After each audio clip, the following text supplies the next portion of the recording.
Initiating System 1.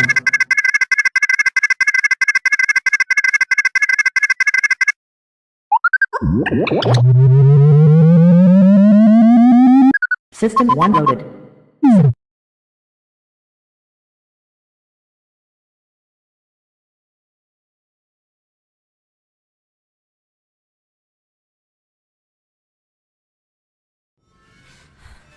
The GoreCast is brought to you by American Horrors, the greatest uncut horror channel in the world.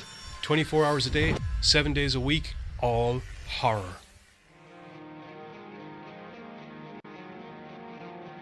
As well as the Station of Decapitation Without Your Head. America's longest running horror channel, www.withoutyourhead.com.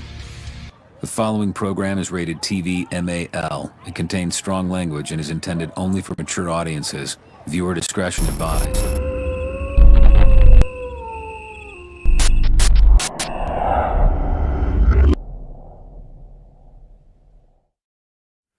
What's up, Gorecasters? Welcome back here to the Gorecast with me, Johnny Deadly, and the rest of my head-locking, rope-throwing, fucking rest-hold-applying, goddamn wrestling Mizarks. Because we got a bunch of beefy boys in the poster because it's WrestleMania weekend. The two-night extravaganza that only happens stupendous. Extravaganza! That is WrestleMania! Stupendagravaganza. Yep. It's WrestleMania weekend for all of you. If it's basically the Oscars, except that at the WrestleMania, you're expecting people to slap the fuck out of each other. I was going to say. If people didn't slap the fuck out of each other at WrestleMania, be a little bit disappointed. You'd just be like, Also, that's an episode of Raw. Yeah. Also, much like the Oscars, there's an awful lot of people that no longer give a fuck about it. Yes. We're not those four. No, that's not true. We all also... I don't know. I watch WrestleMania. Yeah, so do I. If he hadn't told me WrestleMania Oh, no, was this weekend, I had wouldn't have known WrestleMania was this I weekend. had completely as many other people who professionally and non-professionally in the wrestling industry had all forgotten, because as did WWE, because they only started advertising it like 2 weeks ago. They're like, oh, you know that two-night show, this biggest night of the year, Vince? Yeah, that is in 2 weeks. Okay, well, we better start booking some matches. I live live OTTs on Sunday, though. guys through most of the pay-per-views, but I always catch fucking WrestleMania. I always catch WrestleMania, and I always catch the Rumble. Yeah, I'll be honest, I'd be more interested in watching Wrestle Kingdom, and I don't actively watch NJPW because it's just the matches well done for are you. awesome. We're just saying. We always watch WrestleMania. Yeah, I No, used to. basically, you know, just with it being kind of relatively on topic at the moment, being the whole reason for the episode we were just kind of mentioning. But I'm glad you watch Wrestle Kingdom as well, bud. That's good. I stopped watching Wrestle Kingdom because everybody left. I've never even heard of Wrestle Kingdom. Do you know the two-night stupendous one-time event a year? If it's a two-time event a year, if you look at it at a broader picture. No. It's New Japan Wrestling. New Japan's WrestleMania. Okay. That technically WWE are ripping off now, because New Japan were the ones that have been doing the two-night extravaganza long before WWE were. WWE were like, we're going to do a two-night extravaganza in one night. No, everybody loves sitting down for an 8.5-hour show. Come on, kids. We're paying $200 for these tickets. We might as well spend a quarter of a fucking day in it. Hey, GoreCast, or it is a long. Johnny, did you accidentally start a Discord call? Possibly. Why? Bill was asking. Possibly. I know I butt dialed someone. No, he's not there, so you can hang. You can hang up. Am I still in the call with you now? Because that'd be hilarious. I went to WrestleMania one year, and actually wasn't as long as they've gotten. I mean, it was long, but it was like only 5 hours. Was it back when it was? bad. Was it back when it was the magical 4.5-hour format? I think so. It was 23. There wasn't a ton. That was a good time. Back when 2007. Vince remembered people had lives. He was in one of the matches. It's the one where he got his head shaved by Donald Trump. You got to see a fucking president shave. I did. Very good. He said no to call in. I also got to see Melina and Ashley Mazzario in a women's lumberjill. Boner match. alert. That was exciting. Yep. Well, actually, that was the match. She where passed away. I needed to go to the bathroom. Respectful yes. boner alert. Sorry. Yes.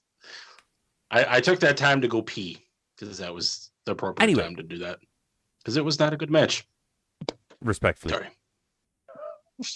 Respectfully, it sucked. So, anywho, as WrestleMania is a 2-night extravaganza, and as everyone enjoyed the 4-movie format last week, we're gone 4 movies again, where we have scoured through the interwebs to find you some of the most entertaining. I don't know if that's the word to use.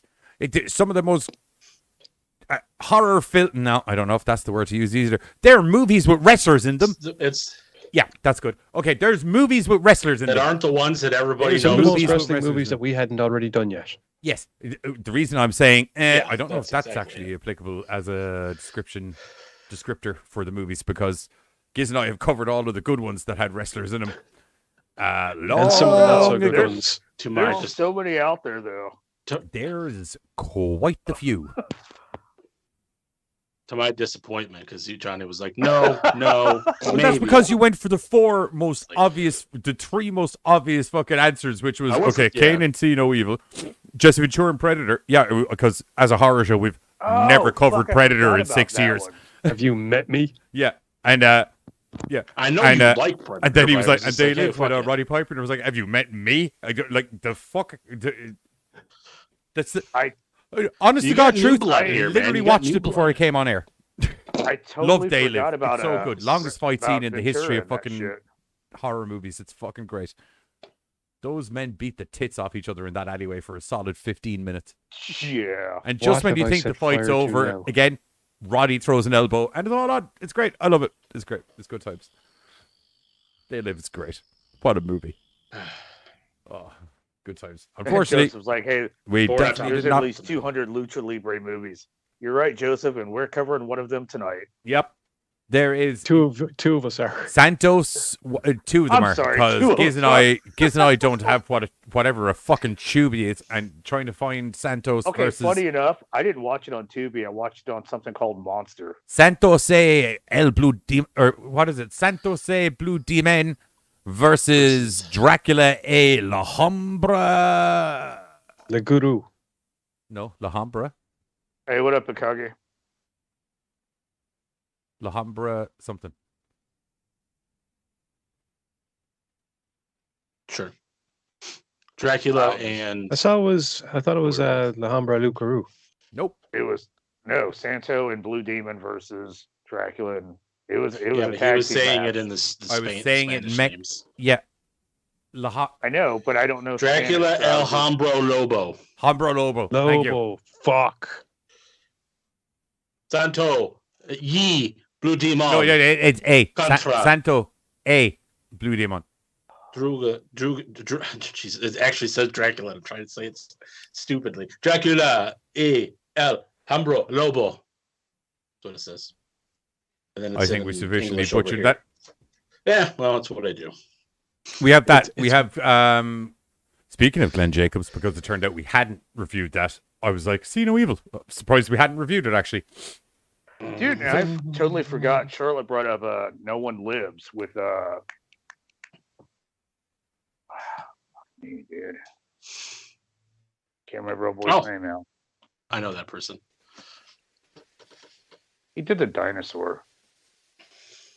He did a dinosaur. Luke Evans and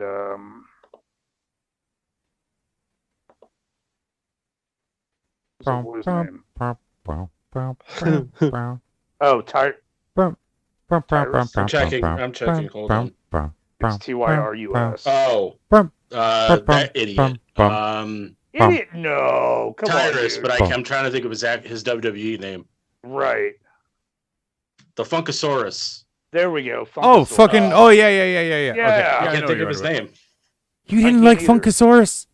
Come on, like how could you not like Funkasaurus? He had funk. Funkasaurus is Easily, amazing. I don't and like he Funkasaurus. That accomplishes the not liking. Funkasaurus But is great he fun, also number had one, and Funkadactyls. he's got good taste because Funkasaurus fancies Martina. Sure. And that's just truth. What do you got against funk, dude? Everything. Funk is stupid. From what I understand of Bruno Mars, we Oh. want the funk. Yeah. We want the Yep. funk. We Yeah, want yeah. the funk. We want the funk. We want the That's funk. Bruno Yeah. Mars, not me. I'm not Bruno And me. Mars. And me. And I'm not Dig Carter the funk. either. Dig the funk.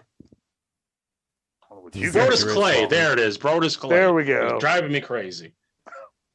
Fucking A. He brought the funk. I have no He clue brought why the I can funk. never remember his name, but Brodus Clay? Because he was shit. he's unrememberable. That's Sorry, why. all of us are dead, is it? Yeah. no one lives. No one lives. No one lives. What is that? Oh boy gets his car robbed in his trailer while they stop at a fucking place, and the family that jacks it, he has to go get it because he's got a possession in the trailer that he desperately wants back, and so he starts fucking up the whole crew to get shit back. And the guy that he's fucking up, the guy who's fucking shit up to get shit back off of is... That one's Luke Evans. What the fuck is a Luke Evans? Captain America? Nope, that's Chris Evans. Luke Evans did Dracula Untold. Beauty and the Oh, Beast. yes. I know who you're talking about. Yeah. Okay. We could have also added Punisher in here, the original Punisher movie, if we were interested. Dolph Lundgren. Oh. Because that Big Daddy Kevin Joe. Nash. He got stabbed in that movie. Oh shit! Yeah. Hang on, One the with original Thomas Punisher. Jane. No, The original Punisher no. movie was Dolph Lundgren. Yeah, that's That's the second Punisher Jane. movie. Okay, sorry, I forgot about the Dolph Lundgren one. The fucking... Thomas Jane, yeah. Thomas Jane. They had Kevin Nash as the Russian. Yeah, he actually got stabbed during that scene. Do you know when he stabs him? He actually stabbed him. Oh, no shit. Yeah, That's that how bit he where lost. got stabbed in the chest and then continues to fight. He genuinely got stabbed in the chest and then continued to just manhandle the dude around the room. Fuck. He lost a loser gets his head cut match in WWE just so he could get his crew cut for that. Get his bleached not crew blonde. cut, but yeah, Oh, okay. against Jericho. Well, you're a big fella, aren't you? Yeah. Yeah, I am. Shit, my- too sweet at him. Eat my knife. Nope, that didn't work. Okay. Okay. I wish I would have known that because I fucking love that movie. Yeah, if you haven't seen No One Lives, dude, that's a good one. Got some No, I great was talking fucking about gore Punisher. kills in it. I know, but I was getting back to No One Lives. 'cause it's an You awesome are a movie. fan of that Predator movie. Is that what I mean? No, he said that Punisher movie. Stop. Or sorry, Punisher movie. You're a fan of that? I am, yeah. I liked it. I mean, it is what it is, dude. Bad. In a good way. Like, I don't know. There's a lot of shit blowing up. Like, my ADD was like, there, who, what? Oh, woohoo! Like, it was cool. I retract my statement. About the movie been cool. good because Carter's like, I liked it. My ADD was sort of crap. That's my argument out the fucking window. There it goes. I can't be seen liking that kind of crap. Well, all right, cool. I had the misfortune of reading the story that it parodied. Welcome to the chat, Bill. Well, Welcome to the that's chat. why OG. if Welcome you to didn't the know, chat, Buzz Charlotte. doesn't Welcome read, to so the it chat, didn't get ruined. Kags. Welcome to the. Why won't this scroll? That's why I don't read And things. Joseph, So welcome to when the I chat watch as well. things, it doesn't. Why won't this disappoint scroll? me. Oh wait, I have the ability here. Oh, everything's on this window for a change. I also like that one with, what's up boy's name? Ray Stevens? That's a good Punisher movie. Warzone, thank you. Yeah. Good Punisher movie. Better Punisher movie. Still cheesy as fuck, but good Punisher. Right. Much better Punisher movie. I mean, Although, until in the fairness show of came your man out, I Jane, can't he really say- did do that short film to make up for the fact. Oh, Dirty Laundry. Yes, That's great. There we go. Yeah, because That was great. even the guy who played the Punisher in the Punisher movie was like, "This is bullshit." Because he turned read around all to the it. comics to get in character, and then he read the script, and he was like, "This this is not my Punisher. Thomas Jane made the mistake of reading the story that film parodied. Yeah, and then he was like, "This. Why didn't we do this? This is so much better. So much better." See the guy here, Gareth Ennis? Why didn't we do it the way he wrote it? We have a John Travolta in the mist, and we didn't even contemplate giving him these lines. What the fuck is going on, people? I like John Travolta in that movie. John Travolta was great in that movie. Howard, he was in Warzone. He was in the Thomas Jane one. Oh, was he? We're talking about that. Oh yeah, he was definitely Howard is. Saint. Oh, yeah. 100%. He was the main Sorry, bad guy. fucking, you're right. That's one of those So many facts that's in Punisher my head movies. that if you even tried to contradict me, I would have just been like, you were wrong, and moved on with my day. My favorite line in that movie was at the end where he was hunting down. He's like, "You took everything from me," and then Howard Saint's like, "You killed my son," and then you hear the and he explodes. He's like, "I killed both of them." I was like, "Oh yeah, Oh, Yeah, you've kind of wiped out an entire family bloodline, which is kind of sad if you think about it. The greatest bad thing. Right. But, oh yeah, I was like, "You stuck it to that guy and stupid hair." Oh, gentlemen, you think that's bad? Oh, my word. no, we He don't. But we're literally- talking about in reference of the movie that we were specifically talking about, not in the general overall spanning universe of the Punisher. The Warzone movie, however, once again, there's stuff that's taken. There's a scene in that should have been him standing outside and just mowing down the mafia. Delightful.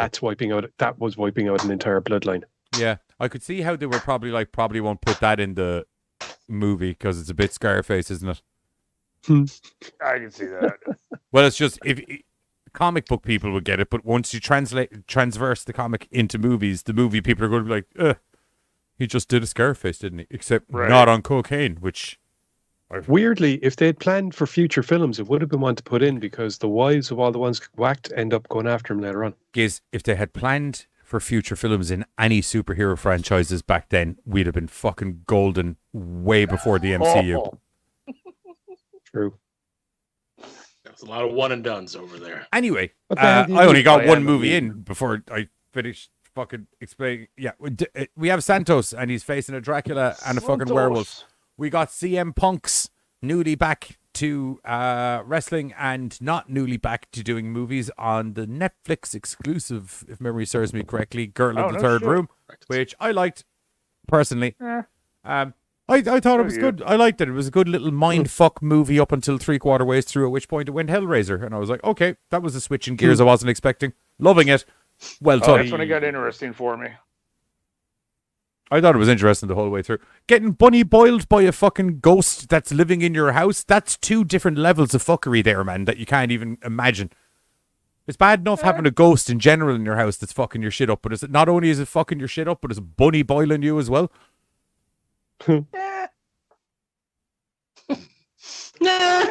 Yeah, I can't see how that'd be That's a interesting. good defense. Watching a man literally get grilled by his wife and the imaginary spectre of sexual doom that he's been banging for the last 2 weeks. I was going to say, can't see how people thank you, get that. Carter, for being the voice of the morally ambiguous instead of me Right, for a I was change. like- Who is admin in Discord? I am admin in Discord, as is Carter, and You're looking at him. yeah, you're looking at the four admins in Discord, and Roddy, Discord. who isn't here You're not looking at him. because he's not here.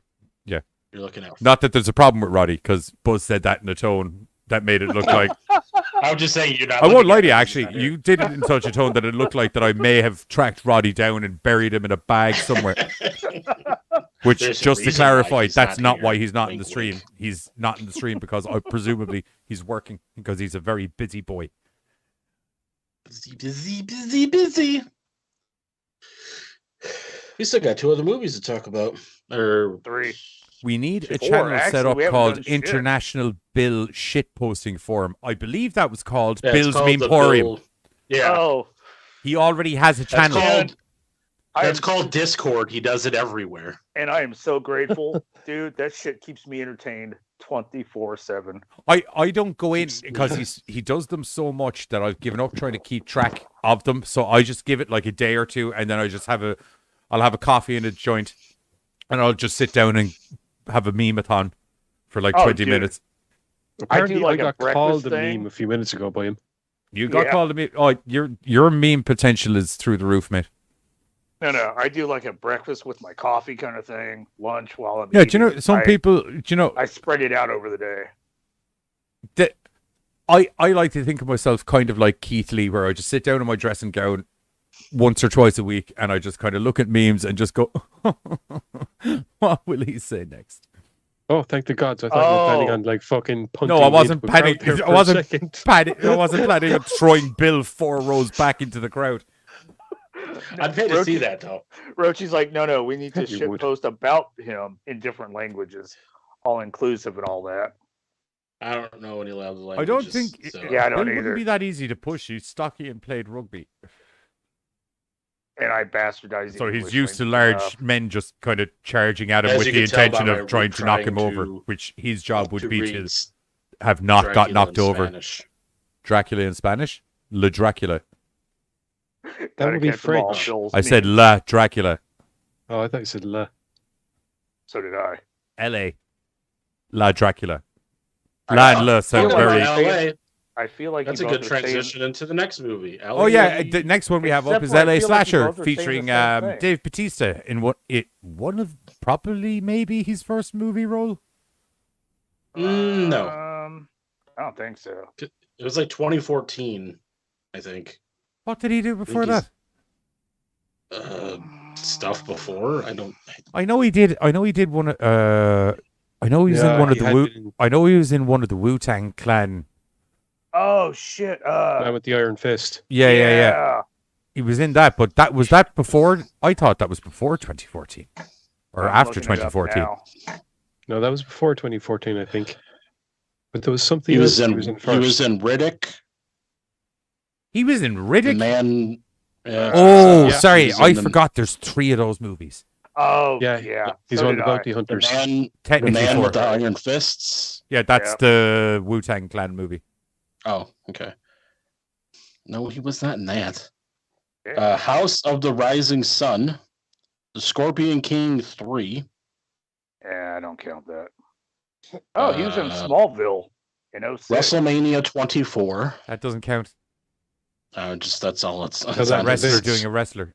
That's not. I've got Smallville in 06. When All the other stuff fuck was is he in Smallville? all the other stuff shows WrestleMania or wrestling style stuff. I have lost track of what years or what. If you had told me that Batista was wrestling and Smallville were on television, I'd been like, "You're fucking insane." played somebody called Aldar. And I Okay, guess so the he's another episode was called Kryptonian from the Static. sounds of it. Right. Okay, well that makes a lot of sense because he's built like a brick shit house. And then he did something on Neighbors, but he played himself. Wrong Side of Town 2010. Big Ronnie BR. What? Arnie's first film was Relative Strangers in 2006. Oh shit, he was on Chuck, the TV series. Oh, I guess he's done things. He's done a lot of shit, surprisingly. He's done some things. Okay. dude, What this movie is do you not guys want to working cover for me. first? Because there's no discernible order. I say we get Santos out of the way because it's Santos. Kids and I can't talk about it. Well, that'd be nice. I can just have a nap. Santo. I'm singular, sorry. not plural. Cool. And I also have one less movie to get corrected for. So let's do that one. There's one Santo, not Santos. Very candy only one. Oh, believe me, you only want there to be one. Yep. Watch this movie. Yep. I like those Santo movies. The ones that I've Him seen. running around in his mask and his sweater vest was ridiculous. Oh, but he pulled it off like a fucking pimp. I'm not gonna lie. Hey, you gonna take this one? Do I have to? Is that okay? Well, speaking of pimps, Well, you I'm see, after like, you- just seeing an advert for this where the Wolfman is pretty styling. Is right? so we're probably going to put that Okay. one on in the background. I'll tell you that. I straight mean, I can right do it now. if you want. No, I'm good. So Oh, this is going to be Excuse interesting. Dude in a mask. There's Dracula. There's No, Wolfman. okay. Some rest See? holds get applied. There's this fucking suplex. Movie over. Catch you later, guys. I And knew some you were girls gonna, start throwing up. I knew you were gonna go there, so I was like, no. Carter's gonna step up his fucking game. All right, here we go. Okay. So movie opens up with I'm sorry, Santo. Santo, yes. Santo. Okay, just making sure. So the movie starts out with Santo in a wrestling match, and I can't remember who he's wrestling against. But this match goes on for a fucking few. It goes on for a few because it's a 3 count, or it's a best out 2 out of 3 match. falls. Yes. And they wrestled slow. I hate that stipulation. Can I just point that out right now? Oh, well, you'll love it because they do it twice. I didn't either, or I did too, until this fucking movie made it like, oh my god, this makes it even worse. There is actually 3 wrestling matches in this movie. Yeah. Well, considering 2 of the main names at the front of the movie are famous wrestlers, I would assume wrestling would have been but none of these other people in these movies wrestled that are in the other movies. And I was okay with that. I was okay with Santo. Dracula doesn't wrestle. Stomping on. Wolfman doesn't wrestle. No, Santo and Blue Demon, though, they wrestle. I meant in the other films we're going to cover. CM Punk. He's a big wrestling name. He didn't wrestle in his movie. Yeah, but he wasn't. I mean, he wasn't in the movie as a wrestler. Like these 2 lads are literally in the movie as the wrestling people that they play in real life. I was gonna say after this, really, all we see is Kane like dropping some fucking choke slams. I mean, there was some choke slams. You know, he did. So anyway, mandatory for any Glenn Jacobs movies that someone gets choked the fuck through something. So Santos has to wrestle this long ass fucking match that takes fucking ever, and it just keeps fucking going and going. Can I say, by the way, this is possibly the healthiest looking Dracula to ever hit cinema screens ever. Oh, the tan on this guy. The tan on this guy. Loving it. He was striking. Well done, sir. Just because you're nocturnal doesn't mean that you can't rock a nice tan. Well done. So after Santos, of course, wins his match, he goes backstage, he's getting his gear, he's kind of, taking that breather. And his girlfriend, I was never really sure. Okay, cool. His girlfriend's like, hey, man, you need to go. Okay. His girlfriend's like, hey, man, I need to go see my dad. He's got some shit he needs to talk to you about. He needs your help again. So I'm like, oh, okay. So Santos has, done some shit. All right, cool. Because I had no clue. So Santos goes to see her dad, the professor, and her professor's like, hey, so got some shit to tell you. Vampires are real, and I'm dating a dude who wears a mask. Right. And dad's just like, oh, hey, you're here. Cool. I always liked you. By the way. Hello, daughter who I've always been fond of. Right. And actually, hold on one second, real quick. I don't think that's his daughter, because it's his daughter. Oh, that's her cousin. That's right. She just brings him into the fold of the family. Uncle Professor. Right. Okay. Uncle Professor. Sorry, so just Uncle to clarify, Professor, because I've seen you mix 2 females. I've seen you mix 2 adjectives before. Is Uncle Professor like literally Uncle Professor? Or is this like an Uncle Daddy thing? No, he's a professor who is an uncle. Okay, I was just making sure I wasn't getting Halloween 5 vibes. Right. Like he's a family I would have hated it even more if you were. Perfect. Right. Okay, he's a family member that has a day job that is a professor. And happens to have like some fucking issues with Dracula. His family's Who doesn't? Right. Well, his family's been throwing bones with him over the years. They've won a few times. Well, he's like the Mexican Van Helsing kind of. Right. Santo? No. The professor. The family. Gotcha. Okay, cool. Yep. Okay. His family has battled Dracula for a millennia. I don't know. It's kind of like that's what they do. I Exactly. profess stuff and kill vampires. They make sure that they keep Dracula at bay so the world stays safe. Unfortunately, the professor's like, epic fail, years old, and realizes, I can't fucking do this. Yeah. And shit's feeling weird. I'm not what one would call spryly. Exactly. And he wasn't. Sprightly, sorry, that's the word I meant. Sorry. The professor's starting to have the vibes that Dracula's about to make a comeback, and I can't kill a motherfucker. Since 1965, everyone's making a comeback. Right. So Richard Nixon's banging a movie out soon. It's going to be good times. He lays out this big, long family history, and Santo's like, really? Okay, cool. I mean, like, I'll watch your family if that's what it takes. Sure, if you guys are going to keep speaking French in the chat, I will start inviting German people in. We'll just start speaking German. It's okay. Tristan's speaking her own language. What's Tristan talking? She's working on a She's book emoji.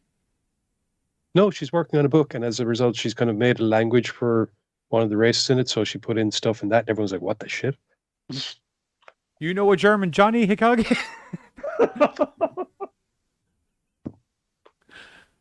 I know that's not what you meant. That was the joke. Sorry, I couldn't help myself. So after the professor lays down the what could be possibly happening, Santos is like, "All right, man, I got your back. No worries."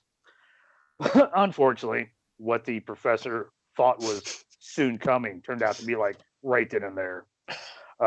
Dracula's henchman grabs him up, takes him back to Dracula, and we get to watch this super cool fucking transformation of hanging the professor over the coffin of Dracula and dripping blood into him.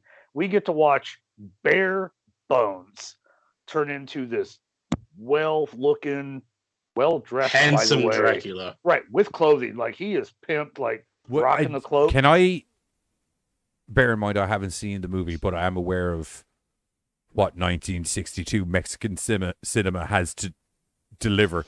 I'm assuming it's a very, very, very, very, very slow crossfade. Yes. Between living and dead man or a skeleton. Like you get bones, you get a chunk of meat, but not like today's meat. You know, like putty meat. Yeah. You know, a little bit of smoke. Meat.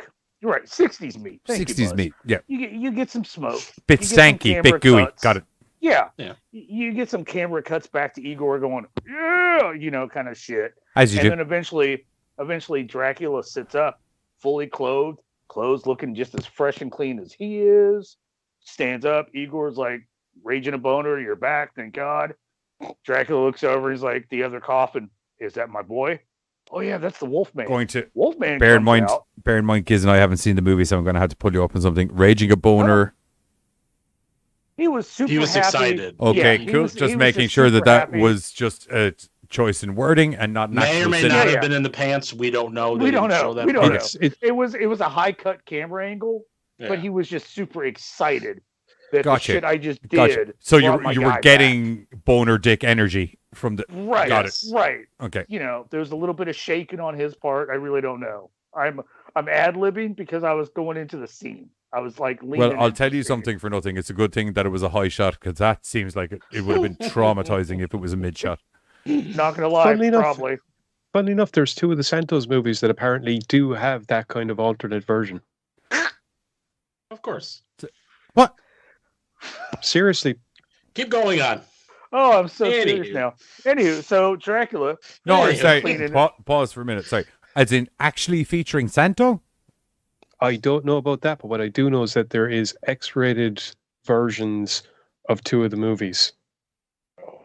Oh, no, at least two of them. As in parody, or as in this is the shit with the shit not cut out. Cut. Right. As in this is the extended cut. Okay. I think it's definitely horny vampire orgy. Yep. Okay. Well, this wasn't one of them though. Buzz is clocked out.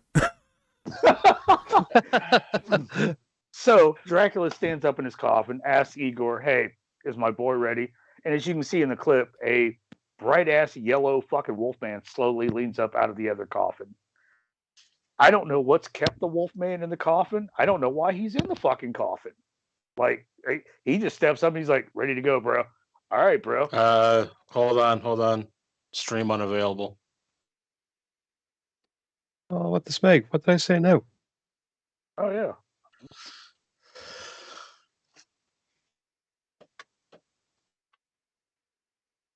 Your streams we've detected. Okie dokie. Who would have thought Santo? Well, I'll tell you something for nothing. That's the reason I didn't even put Santo on the thing. I didn't put the writing on the screen because it was like, there's no way we're getting flagged for fucking Santo. 1960 what? The shagging thing is on YouTube, for frack's sake. 73. By the way, the two films that have porn versions are Treasure of Dracula and Santos versus Terrorizers. Oh. Terrorizers. The Dracula one is called The Vampire and Sex, and the Terrorizers one is called, oh God, The Lepers and Sex. I love the way Kong is like he doesn't even know how to say German. He doesn't know how to say beer in German. I was like, it's beer, isn't it? We're back on. Okay. Good. So, if memory serves me correctly, it's beer, but it's spelt different. I'm wondering if they caught the name of the films when I was. Never mind. Who knows? yeah, right. Well, I'll tell you something. Thank you, YouTube, for pulling us back on there quicker than usual, opposed to the normal fucking. Let's just throw the legs up there for 5 minutes. We'll get around to unlocking the stream eventually. Right. So entertaining hairy 1967 Mexican werewolf footage. Right. Not good for YouTube. Good to know. So Dracula's like, "Is my boy ready?" Igor's like, "Fuck right." And out of nowhere in this coffin, the Wolfman's like, "What up, bro?" Katie's having a stroke. Basically, I Dracula believe that's kind of wants to. Porphyrian. Oh, okay. I was going to go. Do you need us to call an old priest and a young priest, Katie? Just mash the keypad now. And Akagi's like, "Return of the Anime Crew, there, Johnny." Or we just not have. Oh yeah, we can. There. Do you know? That will I? was You know, confusing. just as Akage mentioned it, I will. We'll give it one more go. And so, Dracula and the werewolf want to kick off their plans where it left off and got failed. So, werewolf starts making some pups out of people, fucking little werewolf minions. And are they actually pups? No, they're grown folk. Oh, but they that's a shame. seem to have the IQ of pups. Like he barks, they do. Not really showing a lot of independent thought. Because they're hypnotized. Oh, yes, that's true. And the whole shtick is Wolfman's going to go over because the professor's got the 2 daughters. Going to go get one. One daughter. Sorry, 2 women. One daughter, one's a cousin sister. Right. A niece and a daughter. Yes, family. But very important because Dracula's super stoked that there's one more family member to fall to his, super evil plan. So Wolfman's going to go get one. Dracula's going to go get one. Everybody's going to be like, "Ha, you screwed." There's also a daughter. Don't forget that too. A little daughter. Truth. The little daughter. Because the professor goes in and puts a fucking dagger next to her fucking bed. Like, that's something to wake up to. It would be the professor's granddaughter. I won't lie to you. In the defense of the Van Helsing vibes that you're trying to get off him, that's a very Van Helsing thing to do. Hello, little 5-year-old girl. If a vampire comes near, I know you're young and all, but just stab it in the fucking heart. Stab him in the heart. No sheath. He just put an open blade. He just puts it on her nightstand. Right. Yeah. So maybe if she might only be 5. Being 5 clock, doesn't mean she can't be a badass bitch. There's a chance that she might be like some... It's more of like if he's in the presence of it, it like harms him. So she doesn't even really. Oh, so the kid doesn't even need to be near the knife. No, that's what I'm saying. Just in the general vicinity. Yeah. Oh, that's just good parenting.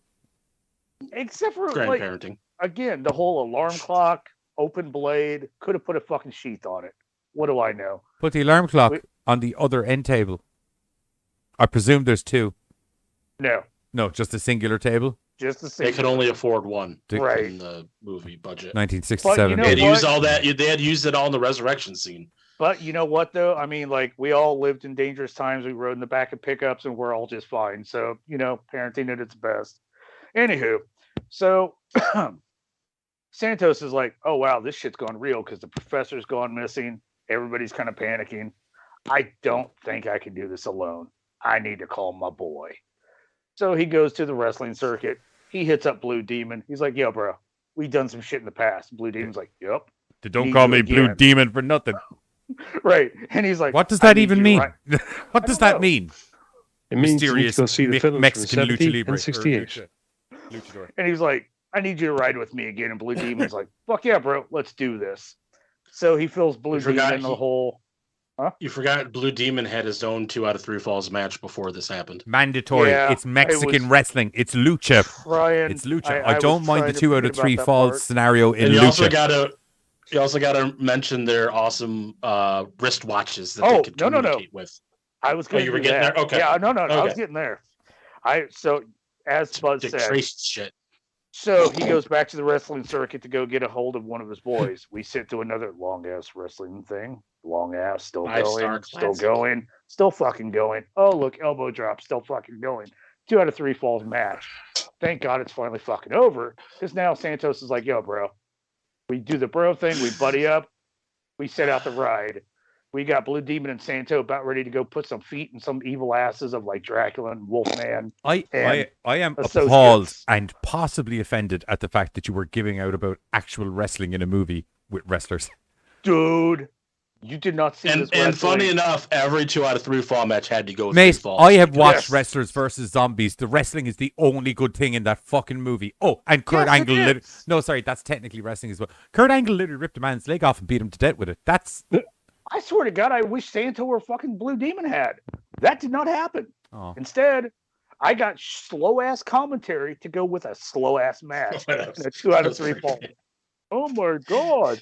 Santo just got hit with an illegal punch. Jim Ross, it was not. No. If it would have been Jim He wasn't Ross, all like, by God, Blue Demon, by God. No, there was none of that. this was a man like trying to stay awake while like commentating a fucking match, dude. So it was like he wasn't there because he was dubbing it. It's kind of like that. Right, Oh, yeah. like he didn't even give a shit In the about defense the of match. two guys who've had to Decades later. dub a few wrestling matches that we weren't there for, it can be hard. It is. Yeah. It can be hard. Did he also sound like he didn't know what the wrestling moves were? Because Giz and I at least didn't have that issue. Yeah, okay, well, there you go. They just got some dude to do a voiceover, and he's just like, I don't know. He Pretty just much. He's like, he right, hit him he's with like- there's a running. He did a running. Yeah, like this dude had no fucking clue. It Yeah. was like somebody trying to a bunch Blue of guys Demon's on the chased rope. a Blue Demon's on the ball rope. He's done across the field. he's done a flippy. He's done a flippy. Right. Yep. So now we got Blue Demon and Santo, fighting for the greater good. And Blue Demon's like, well, I mean, like, how am I going to keep up with you? Oh, well, bro, use your wristwatch that we, I guess, have used in previous films. It's kind of the little two-way walkie-talkie kind of get smart, Inspector Gadget kind of style watch. Dick Tracy. Dick Tracy, thank you. So now, doesn't matter if we're standing next to each other, evil is fucked. 1,000 miles apart, whatever. So, Blue Demon's running, chasing after some people. Santos is running, chasing after some people. Dracula's trying to do some shit. Wolfman's trying to do some shit. Dracula is thinking he's going to have the upper hand in this. Wolfman thinks he's got enough fucking people to beat 2 Lucha Libre wrestlers. Kind of right.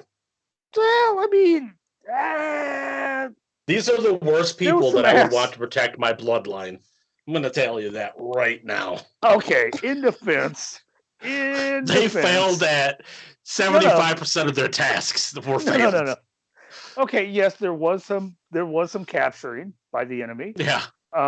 There was some elbow drops by the enemy, but our boys, nevertheless, when the credits rolled, were victorious. Said, "Fuck you, Dracula. Go get a shave, Wolfman," and wound up partnering once again in a tag team match that we had to fucking end the watch movie. to get to the credits. Okay. And while you would think 4 men in a ring would entertain you, I myself can say, fuck no, it cannot. And this was a different match because both men had to be pinned. Yeah. So it wasn't a tag match where one guy gets pinned, match is over. It was each tornado individual style. partner. Yeah. Well, I needed think to that's just fair rules because there's plenty of times in the old tag match where you're like, what about the other guy? If you let the other guy in the ring, maybe people would be ready. I get it. No, I get it. But it was just still You the want to same beat a elbow team, you got drop. to pin a team. I like that. It was still just the same elbow drop. It was the same like backflip that the commentary was the like backflips. neither guy remembered who they started the match with. I'm like, well, does that Right. matter? I can't even talk. They need to beat the same 2 guys, so it doesn't matter who they started the match with. I walked Oh. away from this film thinking, well, I've always heard of Blue Demon. Now I know who that is. All right. I've always heard of Santos. Now I know who that is. Dracula. It's hard Well- not to have heard of Santo. He's literally like Mexico's Superman. Right. But that's what I'm saying. Like, I've always heard the name. Yeah. But now I've got like Do you know that man person. never took his mask off? No, that's what I know about Yeah. him. Like, Yeah. I know so much about him, but I've never actually seen him. He took his mask off for 7 seconds on a TV show 8 days before he died of a heart attack. Oh, are you Yes. serious? Yeah, literally just revealed his face one time. It was like he knew he was going to die. Probably knew he was getting ready. Yeah. Yeah, It was like he knew he was going to go. die. Oh, He just shit. revealed it for fucking... Carter. Can I say my please, parts of the movie? Because all I've got left is like the Wolfman I like have yellow. complaints. Charlie, consider that noted and most likely to happen at some stage in the future. Don't worry about it. Okay. For one thing, Santo and Blue Demon are trying to spy on Hunchback dude, Igor. There we go. Yeah. In one of the most ridiculous cars that I've ever seen someone try to spy in, that was a convertible with the top down, whilst the two passengers are driving around in their fucking wrestling masks. How the fuck are you supposed to be sneaky and spying on somebody when you're more obvious? Like, hey, I'm here. Yeah, I'm here. Right. Blue Demon tried to spy on Igor and the werewolf. Yeah, and they saw him in the tree outside the window. They're like, "Don't move. There's an idiot outside our window. We see him. You suck at being a spy." He's probably getting ready to go tell the other masked fellow of our meeting. Oh my God, that was stupid. Number 3, I think I'm on. Yeah, like I said before, 75% of their tasks, they failed. They were supposed to protect the daughter. She got bitten by Dracula and turned into a vampire. Yep. They were supposed to protect the professor. He dead. He turned Dracula alive. They're supposed to protect the little granddaughter. She gets kidnapped. Yep. They're supposed to protect the niece. She doesn't, but she gets in her own mischief. And helps them out later when they're getting both their asses kicked. If not for her, the world would have just clarify, is this the niece with the knife? No, that was the granddaughter. The granddaughter had the knife. Right, okay. You can see how I would get confused. Yes, well, what else happened? They fucked up. They were losing, and then they got the shoulder up at 2.5, kicked out, and somehow we're like, all right, we got one the granddaughter and the cousin are still alive. We're taking that as a victory. Yeah. We better go to sleep because we have a wrestling match tomorrow. Was a legit actual line said by Santos. He's like, all right, well, we should go to bed. We have a wrestling match tomorrow because we had to get that wrestling match in.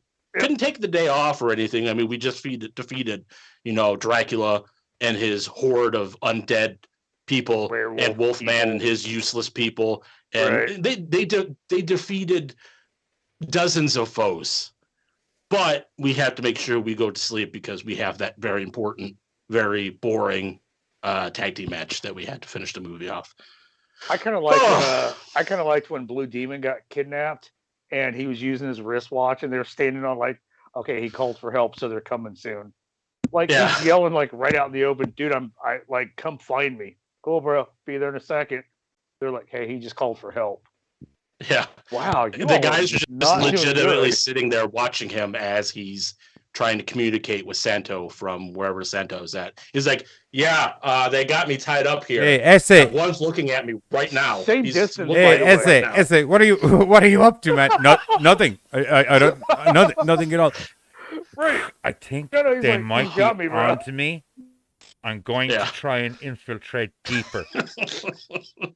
And Buzz is right, dude. He was like yelling to it from like, hey, bro. Like, in their defense, it's 1973 communicator wristwatches. The pickup on those things was probably awful.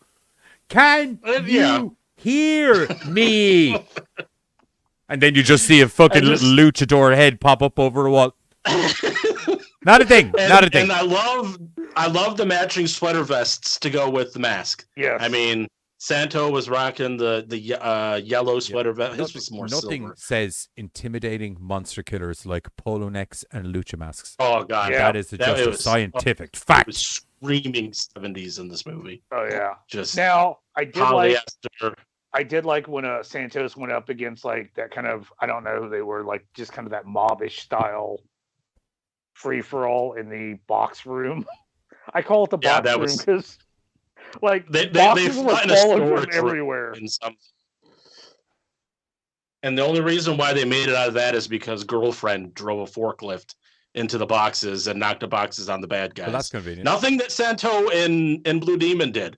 If it was up to them, they'd be dead. Nice to see a woman in Mexico in 1970 driving a forklift. Oh yeah. I'm sorry. He might be Mexican Superman, but Santo Blue Demon useless. Absolutely useless. They need to work on their teamwork because As bad as the two of them have described it, for some reason I feel if Giz and I watched it, we'd be like, I won't lie to you. I don't know why I'm liking it, but I'm liking it. It could be because we've been on American Horrors for way too long, but I don't know why I'm liking it, but I'm liking it. Dude, and that is so possibly fucking true. But like this was, like I said, I knew a lot about Blue Demon, so this is like my first kind of like, oh wow, there's a lot of matches because when I was like, which one am I looking for, and all these films popped up, I was like, do you know he was fucking wrestling up until recently? No.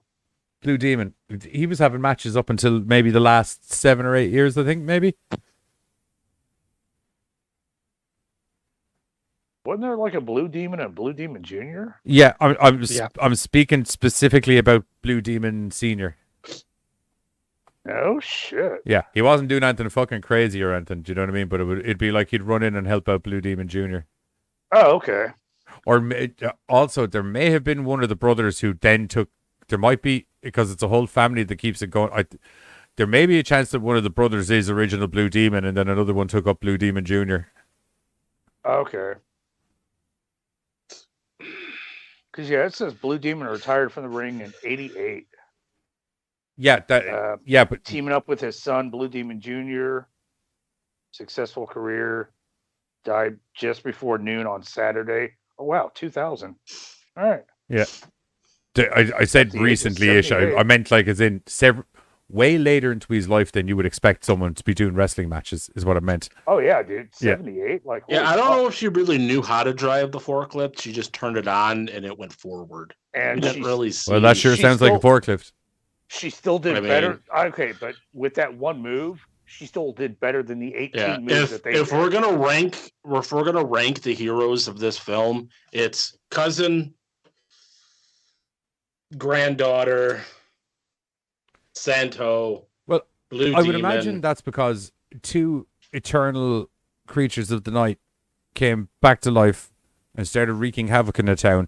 And instead of hiring someone who would be, not that I can't think that the lads can't defend themselves or whatever, but maybe hiring someone who would be dedicatedly as a professional monster to hunter. Also, in handling all monsters, honesty, opposed to hiring a guy who sides on monster hunting while mainlining wrestling. Wolfman did more of the havoc. He did. Dracula didn't do a whole lot. Yeah, but that's a real Dracula thing to do, though. Yeah, to kind of, if you think about it, Dracula's always been a habitual shitstirrer. He kind of just gets the pot moving. Tried, but when Dracula gets the pot moving, and then he kind of just sits back and watches the mayhem happen. Yeah. He went to the granddaughter's bedroom and then saw that dagger, and then ever since then, he was like hiding in his cave. I'm staying the fuck out of this. Right, but I mean, like, Johnny's right, though. If you think about it, Dracula's always been kind of like the general of shit. Like, hey, Igor, go do this. Wolfman, go get me that. And then they got taken out like punks pretty easily at the end of the movie. Well, it's Blue Demon and I think Santo suplexed them on something. I don't know. I'd imagine so. They fell on some spikes and they died. I'd imagine so, because he's a goddamn soup. I think they turned into foam. He's the goddamn Mexican Superman, that's why. And I mean, really, Charlotte, you don't have to know how to use a forklift if you just like start hitting shit randomly. Yeah, she turned it on and just kind of it went forward. And I mean, anybody can like fuck up a forklift. She just did it. I'm sure it was probably her stunt double. She probably. I think you'll find that Street Fighter will teach you that not everybody can fuck up a forklift. Oh God, that's right. So, but yeah, that was Santo and the Blue Demon versus Dracula and Werewolf and other people. Right. Not as much elbow drops as you need a stall. There was more elbow drops in here than the other three films. So that's true. Seriously, stop. We got full-fledged 5-star classics. Yeah, but in the defense of See No Evil, I know. In the defense of See No Evil, Kane not really known for dropping the elbow drops. No, but he was dropping the choke slams. Yeah, which he would be. That's not kosher. Which he would be notably. We're going to see a murder of a cat on live Nope. YouTube. I love the way his cat loves it. Your cat's comedy timing is impeccable, by the way. Okay, is he in the middle of a complicated sentence? Maul him! I love when it came out of nowhere a while ago and scared the bejesus out of him. That was great. Dude, I was love creepy, I love like, when the cat he does that as kinda well. did Just like sits a- on his shoulders, just like His cat is more stealth than Santo and Blue Demon trying to spy on what the guy's Dude, name? I would imagine so. It's a fucking cat. The way you described it, They're literally one of the apex predators of the world. Dude, it was the funniest thing. I sat there and I watched two grown men in masks, very bright masks, trying to be sneaky in a convertible with the top down. Right. As they're slowly driving behind the guy. In their defense. Hopefully he doesn't see us. In their defense. somehow outshined a werewolf in a bright yellow shirt. In their defense, they don't take their lucha masks off. I would imagine the lucha masks, considering they just went directly from wrestling match to hunting monsters, were probably a bit stanky. I would assume driving with the top down, mandatory necessity. I get this it. was next day. They were very post wrestling match. Take the masks off. I understand Santo literally, and this is canonical history, not just in movies, in real life. When the event's finished, Santo would sit in the dressing room, chat to people, and wait for them all to leave. And when they all left, he would then go in and take off his mask, which didn't get washed in the shower, because at that stage, I'd be like, would you not just wash the mask in the shower while you're in there? Right. But no, he wouldn't. And then he would get out of said shower and put the stanky mask back on, which essentially means that Santo was walking around with stank face. Oh, yeah. Permanently. And presumably Blue Demon as well, because also renowned for not taking his mask off much. I even remember. I know that's the whole luchador thing. They don't take their masks off public. I knew that. It's just more of the fact that they were in a convertible with the top down, whilst wearing the masks. I mean, I even remember wearing bright blue and yellow shirts. I remember reading an article that Slipknot said, like, dude, sometimes it was just hard to get on the fucking tour bus because, like, all of their masks just stink. And that was them for, like, X time. These people are, like, putting it back on because, like, that's a lifestyle. Like, that's just a stink that don't go away. Santo would go to the shops. If he went to the shops, he wore the mask. Right. If he went to take a piss, he wore the mask. The only time he didn't wear the mask was when he was at home on his own going to sleep. It was the funny thing is, like, nobody knows what they look like underneath, so they could easily, but that's the tradition. Yeah, you could very much have just taken the mask off and just walked right on in there. Because nobody would have known, but that's. What are you doing here, buddy? No, you're just having to wander around. Nice shirt, by the way. Thank you. Nice shirt to you too, oh hairy faced one. I guess my problem is I just like with the conversation that him and the professor had, I expected more like League of Extraordinary Gentlemen, Poltergeist, The Legacy, like MIB. Oh, you were expecting competency is what you were looking for. Yes. Yeah, okay. Yes. No. Well, that was your mistake. He hired two professional wrestlers to hunt monsters. What were you expecting? But he's like, hey, bro, you've done some shit in the past. I was like, oh boy's done some shit. It's like if you hired the Scooby Gang and you only got Scooby and Shaggy, you're not going to be expecting some in-depth detective skills going on. They're going to ass first stumble into the fucking thing that's happening and then possibly somehow rectify it by some random course of magical shenanigans that just happen randomly around a room. Although in saying that Shaggy's able to go full blown fucking Super Saiyan, super instinct, ultra instinct. So it's hard to say. I don't know. Maybe he can just kick shit. Also, just briefly, Trev. Hello to Trev, who's dropped into the trash. What up, Trev? You were in what has been one of our longest movie reviews so far to date, because I think we're doing this for about an hour. Okay. Well, you know what? I'm just going to nip this in the bud. We're going to go to the trailer, and then we're going to come back and we're going to get Buzz and Carter's ratings for Santo e Blue Demon contra Dracula e El Hombre Lobo. In Spanish. Possibly, because I'm sure I butchered some of that. But anyway, here's the trailer. We'll be back in a moment. Werewolf Man. Here's the trailer. We'll be back in a moment.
guess wherever you want. Number one, I am not the big boss man. I fucking hate that guy. You hate Ray Traylor? Well, no, not. I don't hate him in a personal way, but I mean, as in, like, the guy did a good job. You're not supposed to like him. Guys, stream just got pulled. Your stream is temporarily blocked. That's weird. We came back on. We came back on for a couple of seconds, and the stream got pulled. Maybe it's because I said I hate big boss man. Yeah, you damn blasphemy over here. We're taking you down. Hey, Kagi. Well, you get some hard times. The anime club wasn't protecting the trailer. That's why I said that. I'm like, I'm allowed to run a fucking trailer. I like, it's literally my legal fucking rights. YouTube, who can probably hear me down my fucking microphone. Be fucking on. Bill's like, good. It's because you joined Trev. Also, Bill wants. So Mania is this weekend. Main event: Buzz versus Carrot Top. Well, I won't lie to you. They've booked matches on less notice for WrestleMania. David Ford, news drop. We're back. Hey, as long as there's payday out of it. I don't even care anymore. You're actually abusing my legal rights of fucking fair usage, YouTube. I don't even care. You'd be serving hot. I don't even care. You bring me out Dave YouTube now, and I'm not doing another moment of entertainment until I speak to him. You want a blimp? No, I just want to be able to use a trailer normally. End game blimp. First trailers. Blimp next. Okay. So we gotta get there. I hope YouTube are listening. I'm not doing another moment of entertainment until Dave YouTube rolls out and fucking has a conversation with us about why the fuck I can't run a trailer, which I'm allowed to fucking run. Also, why the fuck are you flagging me for movies from 1973? Right? 1973. Who the fuck is talking about your movie anymore, man? We're advertising your goddamn movie. That are public domain. Sorry, Santo. I don't want to be fucking ruining your goddamn name there. I'm not giving out to you. I'm giving out to. Yeah, he's not the one Santo. doing it. Santo's awesome. But he did do the movie. movie. Demon's a goddamn fucking wizard legend as well. They're both. They had some 5-star classics in that movie. I'm gonna let you know. Dave Meltzer would have had a boner if he would have watched those matches. Dave, yeah. 5 stars. Trev, probably Trev, 1973, back when Giz was in his 20s. Go fuck yourself, Trev. Go fuck yourself. Dick. Yep. Oh my god, I'm losing consciousness. Things are blurry. Oh my god. Oh. I laughed so hard I couldn't breathe that I think I almost died. Oh. I'll have you know that was 9 years before I was born, dickhead. Oh. Dave YouTube almost took me. Dave YouTube, you son of a bitch. Woo! Anyway. Woo! Almost fell out of my chair. Anyway. We gotta keep going before I die. Given the time period and all the shit, like I give it a lot of shit, but for a movie, I'll still give it a 3. Like that's not what I was going to give it. Oh, see, no, like because a lot of that is time period piece, dude. The time period doesn't have anything to do with them being buffoons. No, and fucking. But what a convoluted story too. Oh my god! Can I get a rating? 2. Okay. 2. So 3 from Carter and 2 from Buzz. 2. So it's an average of 2.5 for the old GoreCast Krizu. Oh man. Almost lost consciousness for a whole other reason. Because you were hyperventilating. Because I give out about it. I was laughing too hard the one time, and then that's very close to your ranking of Ghostbusters. We're gonna end up doing this again. Really? Yeah, Trev. I know the rating system's gone out of the. I didn't have time to come up with the percentage or 10 ratings thing. The 5 rating system's gone. It's out the fucking door. Trust me. I'm working on a new one. I'm just trying to work out on what way to do the percentagings. Because it's mind-boggling, isn't it? It makes no sense to me. You know, Jason X entertained me a fuck lot more than this did. Yes, But I know, I but still Jason X respect- isn't goddamn I still fucking res- Ghostbusters. You gave Ghostbusters, and I love Jason X down deep in my heart, but you gave Ghostbusters and Jason X the same rating, and that's just fucking madness. I dubbed Madness. Ghostbusters, but it did not entertain me in the same way. Fucking madness. I cannot use the Just words. saying. I cannot express enough. Fucking madness is what it is. Yeah. Well, as we're talking about wrestling, I'm tapping out. You know what I thought was hilarious? Move. I saw Luke Ooh, doing move on. I saw fucking Luke doing a review, and at the end of it, he going, "I'm giving this show a blah blah blah." Skywalker? No, fucking on Wrestle Talk. Oh. At the end of it, he goes, "I'm giving this show a blah blah blah because I'm not doing Ollie's stupid Steiner math." All that popped into my head is that's going to be us someday because Johnny's mad to work out this percentage. Do you want to know what's funny? I saw that Wrestle Talk video, and I was like, I knew Giz is going to bring this up.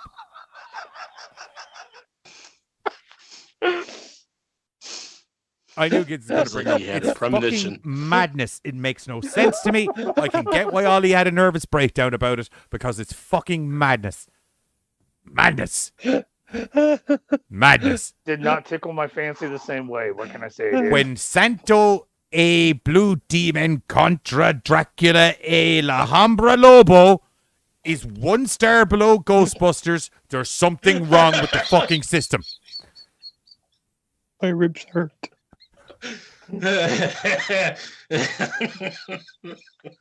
Ow. Ugh. There's something wrong with the system. The system is broken. Anyone that joins in now, they're going to be like, oh, this guy's just talking about politics. He's like the new Tim Pool. The system is broken, people. We need to work on the system. I can't see straight.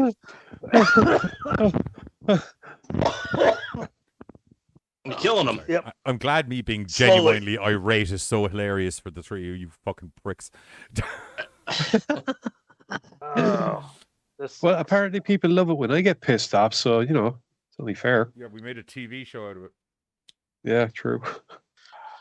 Whew. Suddenly want a chicken and a biscuit. Right. Okay. What? It's like a cracker. It's just called chicken and a biscuit. That sounds like dog crackers. Does it have a picture of a canine on the front of your box? No, it's like a chicken. Those are salty goodness. Fuck right they are, dude. Fuck right they are. And I forgot to take them to the kitchen, so now I'm staring at them like, oh. Yeah, we're going to do See No Evil next because I think the lads need a palate cleanser. So just a good old fashioned, fun old slasher with a wrestler in it. Kane. It's Kane. He's a mayor now. This guy, the guy, it's Kane. the guy, must be Kane. The guy you're about to watch murder a load of teenagers that none of them.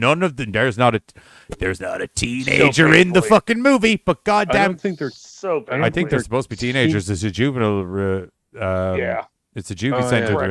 Is it? Yeah. Juvenile correction. Yeah, juvenile correction, and you have to be under 18 to be teenagers in their mid-20s, and some of them probably not even in their mid-20s. Right. I'm looking at you, guy with the shaved head, who's a bit of an asshole, but looks like the guy from Lost and Lord of the Rings. I'm literally on about you. Old enough to have his own teenager. Another Will Smith moment that I think will be applicable to this movie is where you literally go, N-word, N-word, you were fucking... I can't remember what it was. It's from Bad Boys. What was that fucking line again? When your man was like, how old are you? I'm 14. Fucking, you're easily 35.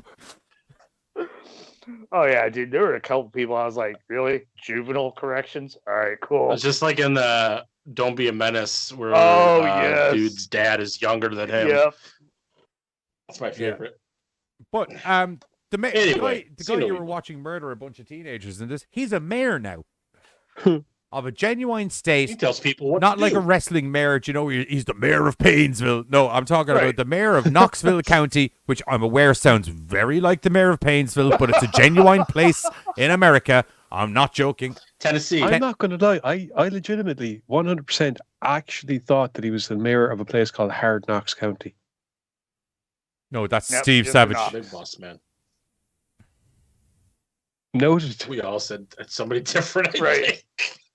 I learned from this movie, you know, like horribly murder a bunch of people. Steve Savage is the guy. Do you remember, speaking of luchadors, do you remember when the evil sock that tried to take over the TV show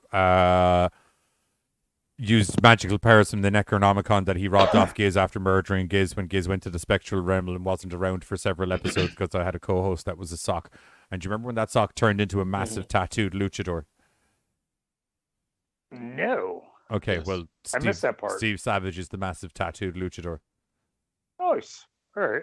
So, hey, and it sticks with the WrestleMania theme because it's a WWE Studios movie. It's also directed by the Soskas. It's a See No Evil. I don't know why I'm saying it. It was produced by sound Vince like McMahon. Joe Pesci meets that dude from Sopranos whose name I can't remember. Forget about it. It was. Oh, Joe No, Pesci? Joe Pesci and You another said Joe guy from Pesci. fucking Sopranos. I just can't remember the name of him. Sopranos?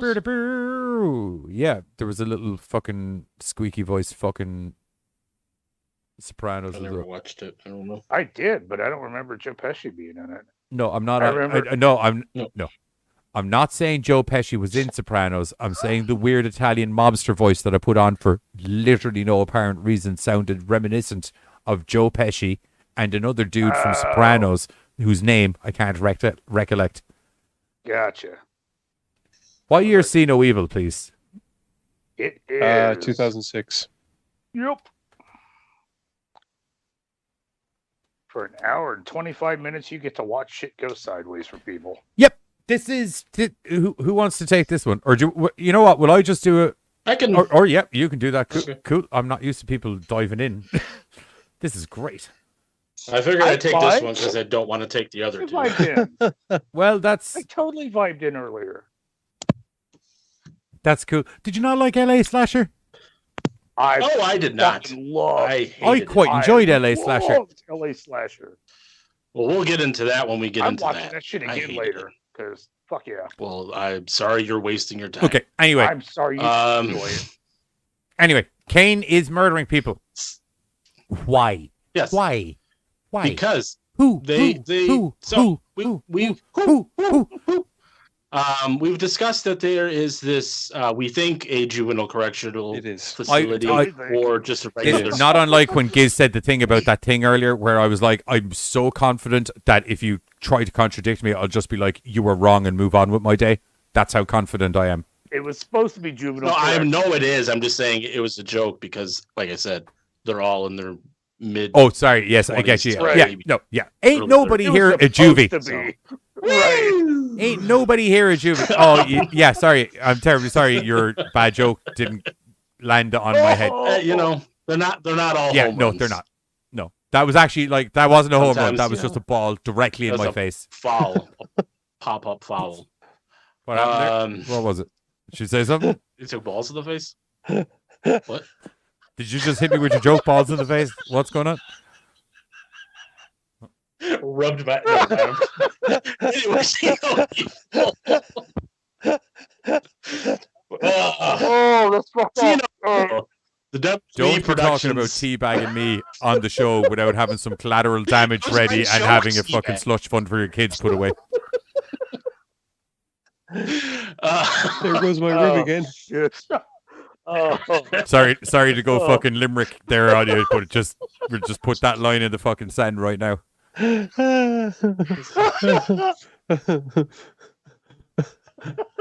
Anyway, WWE put out a movie called See No Evil. It was their first film. It was produced by Vance McMahon.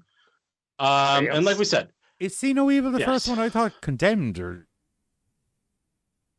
I don't know. I don't really care. wasn't Condemned. Do you remember where they did Battle Royal, but instead of teenagers, they hired loads of wrestlers? That was 2007. They were promoting it. So it would have been the year after. excuse me. Huh? The Kane movie's Just before the one of them- Austin movie.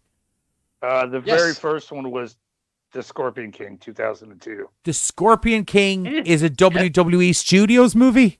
Yeah, Yeah. because he was still The Rock when he was doing it. That That's doesn't why make I it a love the shite. WWE. No, like, the Hulk that Hogan was was his- still Hulk Hogan when he was in fucking The Nanny.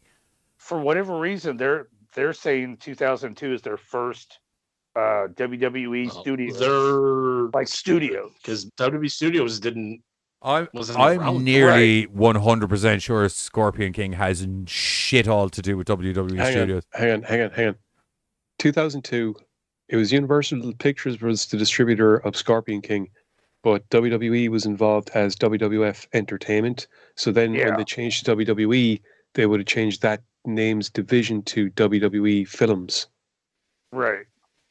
In fact, but the only involvement they had was You Can Have a Rock. What? Yeah, like, and The Rock was like, D-Rock was like maybe 5 seconds. No, but that's just it. The Scorpion King was followed on by The Rundown, which was when they were first WWE Films, and then Walking Tall. So those 3 movies all came out 1 year after another. Walking Tall, great movie. That's a fun movie. Yeah. Anyway, all that nonsense besides, Cena Evil is the first WWE Studios film. And did we not literally just say that it wasn't? I know. I said all that nonsense. You know what? It was their first one with Lionsgate.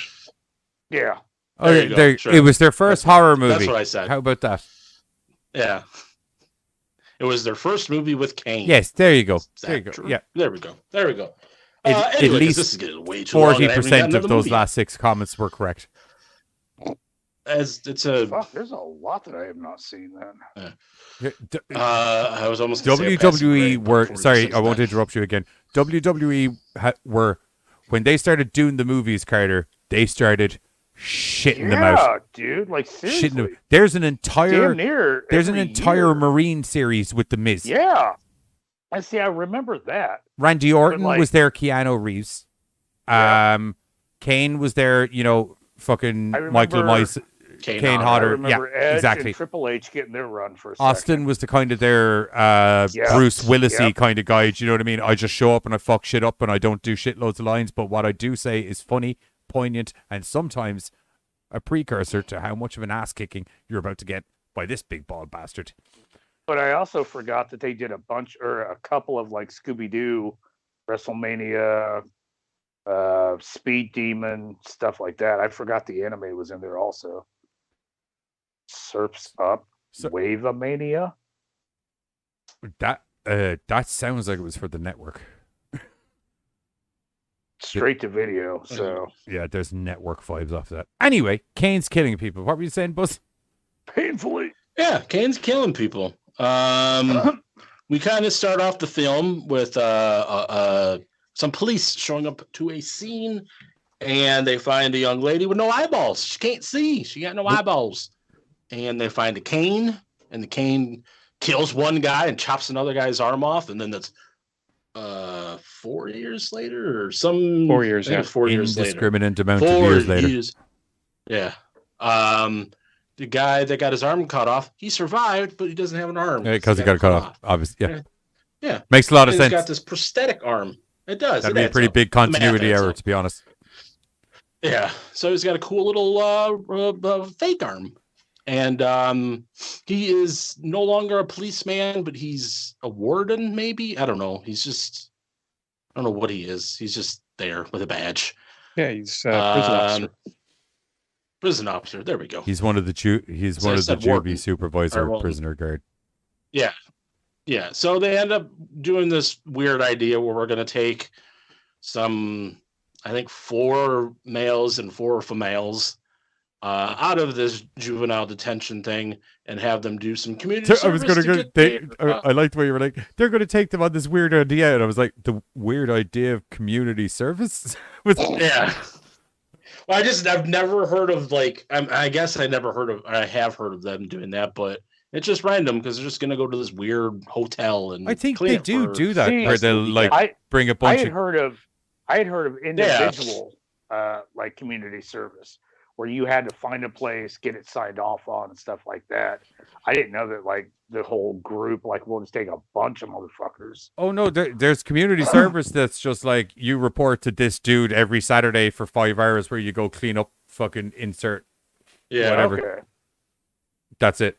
Well, this jail is a lot more laid back because it's just like, oh well, they're not in jail anymore, so we're gonna give them booze. We'll let them get their weed in. Should they want to go fucking? Let them go fucking. Not gonna pat them down. Not gonna search them. Guys and girls, fuck it, whatever. Speaking of fucking, though, fucking's bad in this movie, isn't it? As is mandatory for a slasher. Yeah, one of the males and one of the females in this group have a little bit of a history with each other. One's kind of it was kind of a pimp. He was abusive. Pimpy. Abusive boyfriend. I got a pimp vibe. Was it just boyfriend? It's a drug dealer. Yeah. This is anyway, film bad 2, people. Katie. Yeah. I know Santos El Blue Demon. I'm not going to do the whole Mexican thing again. I'm sure Santos sorry, and Blue. I may have dragged out the first film. All right, Katie. My bad. Okay. Yeah.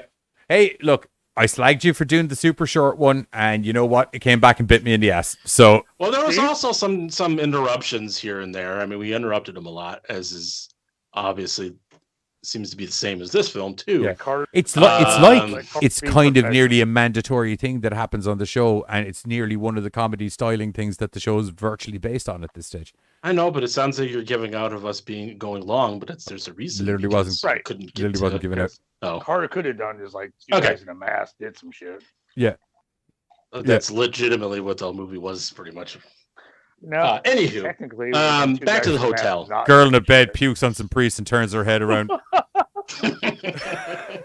Looks cute while being tied to the bed. I don't know. Dude, I actually that might be a mini series I'd like to run on American Horrors, where it's just like 60 seconds, where it's just like Carter's quick movie reviews. Fucking chick in a bed pukes on some priest and turns her head around. Nah. Who hasn't crab walked down the stairs? Not sure if it's The Exorcist or some weird kink. Right. Who fucking knows anymore? Anywho, we're at the hotel. They got to clean it over the weekend. They clean it. They do good. They get some time of their prison sentence or jail sentence or whatever the sentence they have. They get some time shaved off.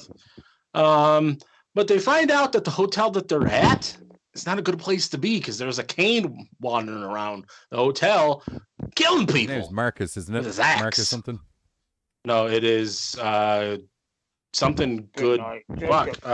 Jacob Goodnight. Oh, by the way, great killer name.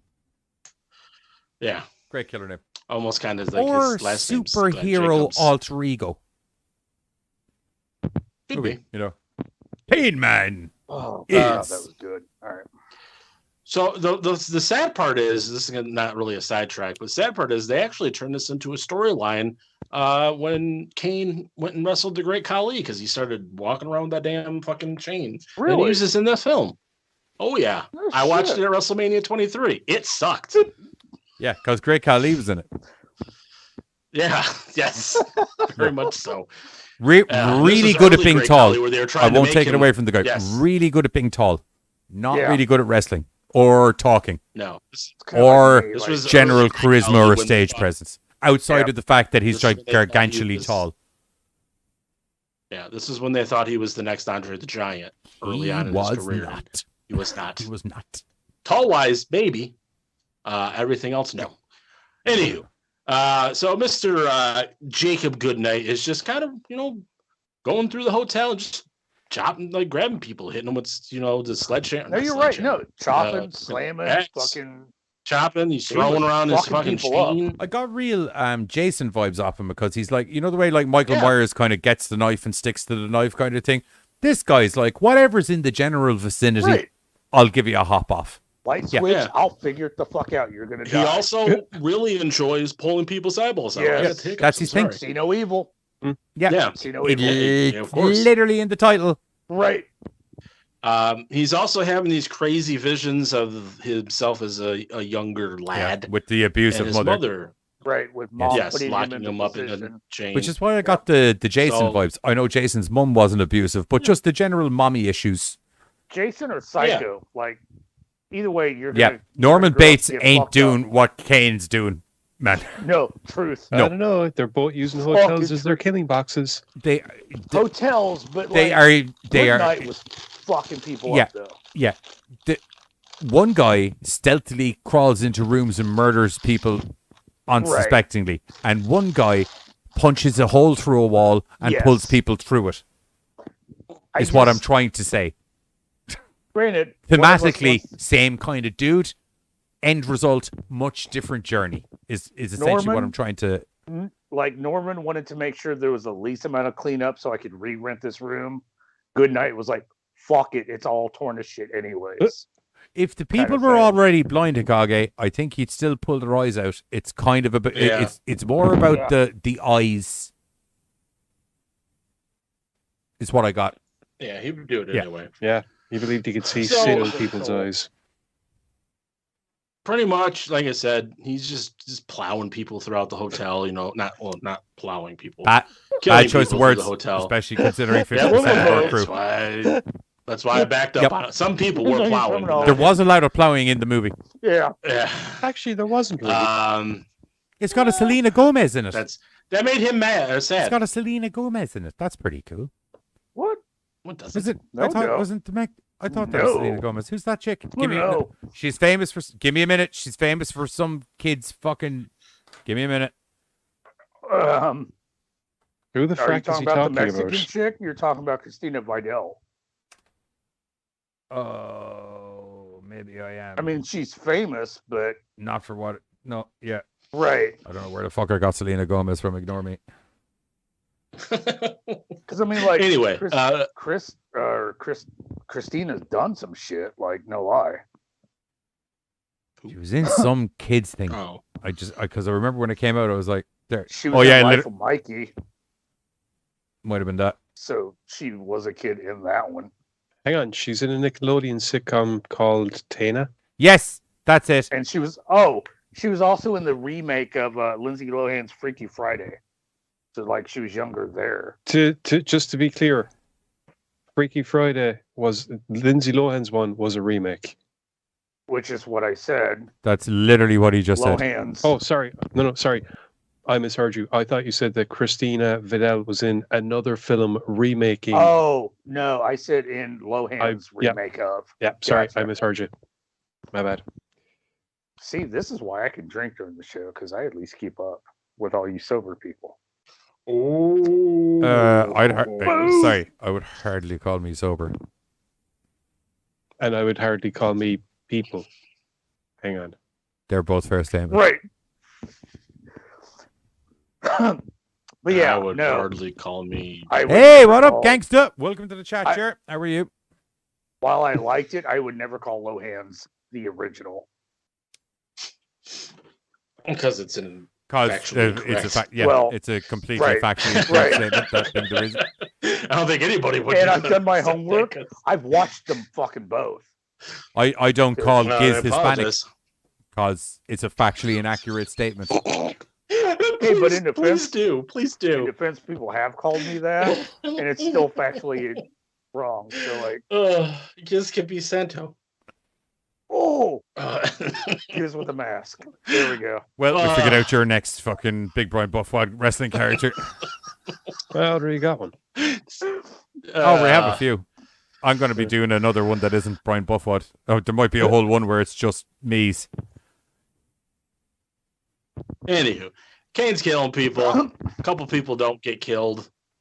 The whole police Only 'cause he officer hasn't thing that caught we him had the yet. connection to. Yeah. The whole police officer connection that we had from the beginning of the film gets taken out pretty quickly with an axe to the head. Poor bastard. Useless character. He's like, I'm gonna get my. Oh no! Well, I'm no, dead. the point of that character is to show that even if it takes 5 years, Oh fuck. he will come back Right. to finish his plate. Or serial killer.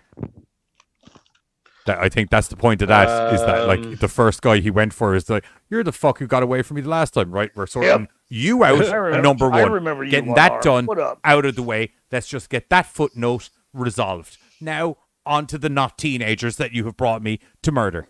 Yep. So eventually, so there's a lady who is the one who inquired the team to come and clean the hotel. Well, plot twist. Are we giving spoilers I away? think, Or... seeing as the movie's been out for nearly 20 years, Yeah. I think we're okay to give a spoiler. Okay. Plot twist. The lady who summoned said teenagers to the hotel to clean is Glenn, or I almost said Glenn Jacobs. Jacob Goodnight's mom. Surprise! It was her all along. She wanted to bring all these ne'er-do-wells to her hotel because I'm not gonna God lie, said they're bad. that surprised me. I think. I Well, was not to be expecting fair, that. she just wanted to bring the guy who, nearly killed her son. Oh, yeah. The not teenagers were Yeah, that's extra added true. bonus. Oh, I kind of thought it Yes, was like that all is- the plan. I didn't realize it was No, him. she and actually said that. I forgot that she said that. I totally missed that part. She's like, dude. well, actually, I wanted. Yeah, she's like, all I really wanted was him because he shot at Jacob Okay. back 4 years ago. No, I completely And missed then that. she's All like, right. the rest of you guys were all extra. So I do remember that. But anywho, Mr. Jacobs, he has a moment of no mother and kills his mom because he's tired of all the abuse, the mental abuse, and all that stuff. And he just says, "No!" It's exactly what he said. And he picked her up and he put her through the wall, I think, or spiky things. I don't remember. There you go. And then, the funny thing is, the heroes of the movies is the douchebag's ex-girlfriend, and the one lady you guys were Now, talking in about. defense, the two chicks seem relatively decent. The douchebag was like super douchebag. I was a little upset that he survived. Yeah. Yes, He had you a pipe. laugh, but I mean, He's like, hitting he people. was such a super douchebag. Like, and he got to walk away with, well, I didn't want to walk out here alone. Fuck you, bro. Fuck Yeah. you. And they kill Mayor Demon Kane, Mortal Kombat style, Ish. by pushing him off the thing, and they had to get this Ish. sweet little zoom in. Toasty! Ish. Ish, what? How was that? Because there's a friggin' Because there's a fucking He means sequel, ish, bro. as in like he comes back and murders more Yeah. people in a completely different No, movie. like, I wasn't questioning, like, I was not questioning their He meant style ish as in or like their attempt. dead. Yeah. Oh. Well, spoiler alert. I'm sorry. If you look it up, the first thing that's recommended after you look it up is the fucking sequel. Which, after It's not watching the same this guy. one, It's not the same guy. He has a mask yeah, on. right. No, totally Completely different guy. person. My A bad. Claire mask for some I'm reason. totally my bad. I'm sorry. So you're right. They killed Okay, off. Oh boy, so- See No Evil 1 and See No Evil 2 was, I don't know, a fucking paramedic or some weird shit. It was a clone, like Clone. how they did There with we Lindsay go. Lohan Clone. on Freaky Friday. They cloned him. My question is, what is this gentleman, Glenn Demon Mayor Kane? Thank you. Is he a Jason type guy? No. Is he just a normal person? Because he did have a hole in his head that you kind of Right. touched and a bunch of maggots dropped off. He was able to withstand a lot of punishment, and then she just dies. I'll even give like that last moment he had where he was falling, I don't know how many fucking floors. The pipe in his head that was through his eye socket caught that eye beam. Maybe that broke his fall, but still, like, they showed the metal hitting his heart. It's By all rights, this motherfucker should be dead. Kane. I know, but I mean, Can you like, do that in real life then? Can he do that in real life? Or the Yeah. character? In real life, he's Mayor No, Demon. Honestly, and this, I'm not trying to make it look like you're going to get baby Good back Night can bitched get in any voted fight out. that you're in. It just happens to be the two people that you seem to have picked. I feel if you run to try and pipe Mayor Glenn Jacobs in the face, You're not You- surviving the experience. I don't think he will need Right, to survive the chokeslam. pipe because I think he will be through a wall so fast you wouldn't know what happened. Refer back to my Will Smith and No, the Rock no. comments. No, he'll kick my ass. I'm not saying Yeah, that. I don't think you. I know he'll kick Yeah. my ass. I don't think you'd get to pipe him in the face. I'm just saying, can he survive falling from said heights in real life? Because you said it's Kane. That's why I was asking if he could do that in real life. Sorry, I am confused. Are you talking about the guy from the movie, or Yes, are you 'cause talking you- about Glenn yeah, 'cause- Jacobs? Yeah, the real guy. Because you said, because Carter said, I don't know how he did that. And you're like, it's I- Kane. I'm Well, like, well, you're forgetting that It's a agree. WWE studio thing. So essentially they hired Kane to be a Kane. But I just. Oh, okay. But, do you know what I mean? But Buzz is right there. Yeah. Like they made him seem so human, serial killer. yeah, Like, but the cop I shot him, kind of it got is what it is. I kind of got this weird religious kind of shenanigans going on in relation to him. I don't know how Jesus turns you into an immortal murder zombie, but actually, no. Actually, if you think about it, it makes a lot of sense. He's literally the first zombie in history, possibly. Yeah. Okay, so Trev says Kane is meant to be the strongest guy backstage. Forget where I heard it. That's not true. It's supposed to be Big E. What's up, Mark Keane? Hey, Mark, Hey, where are you? Mark. How are we getting on? It's supposed to be John Cena, and then it's supposed to be Big E. Really? Yeah. Oh. And sorry, it might actually John be Cena Big E is- because I believe John Cena was like I can't outlift him. Maybe not anymore because With a big- advanced in age by now. Yeah. From when we used to be really strong. And Then you are also, in the you right have place, also Mark. come to think of it, you have a legit world's strongest man there who essentially changed an entire bus full of Yeah. people's tire with the people in it. Right. Mark Henry. Fuck yeah. Like the dude literally lifted an entire bus full of wrestlers and changed the tire I mean, on his own. they To be definitely fair- loved pimping out how strong he was. One of those people was Big Show. It was probably in Kane's time Like, when on the Kane was bus? in the locker room because that would have been before Big Show and before fucking Mark Henry.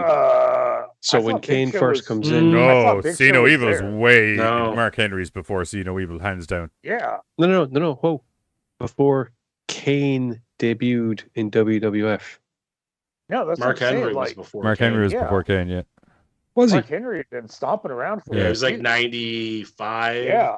Kane didn't make his debut till 97. And I mean, sadly, he was other people, but like they Sure. just like that shows how much they didn't use Henry because he had been stomping around for a few. well, he was just signed at that time when he like Mark Henry was like in his early 20s. Yeah. Right, but I mean, At like He that just time finished when powerlifting Kane was- in the Olympics and Yeah. winning that's the what I'm world's saying, strongest though, man. like they never really used him until he started like doing strongman this, strongman that.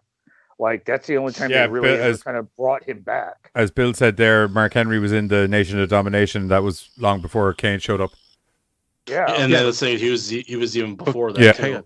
Okay, fair enough. But Glenn Jacobs was there as Isaac Yankem and as other characters. Yes.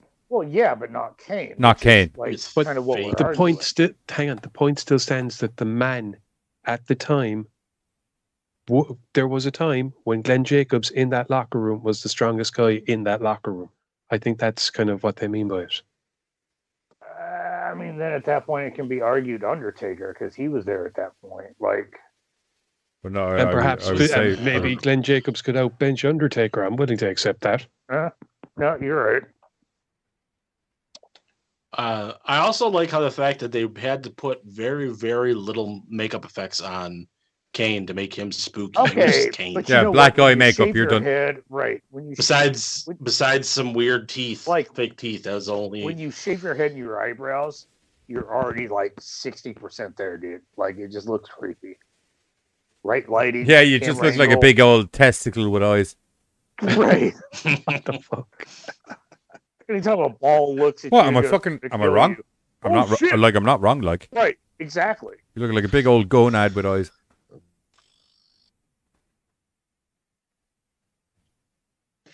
So yeah, Kane kills people, gets killed or not. And the douchebag survives. Scene. Trev said, "Okay, I gotta ask." ... Are you waiting for permission? You can ask if you want. Go for it. Feel free. Shoot. It's what we do. I'll tell you what. While you work that question. Oh no, never mind. Wolf is up with the weird girls dancing on screen.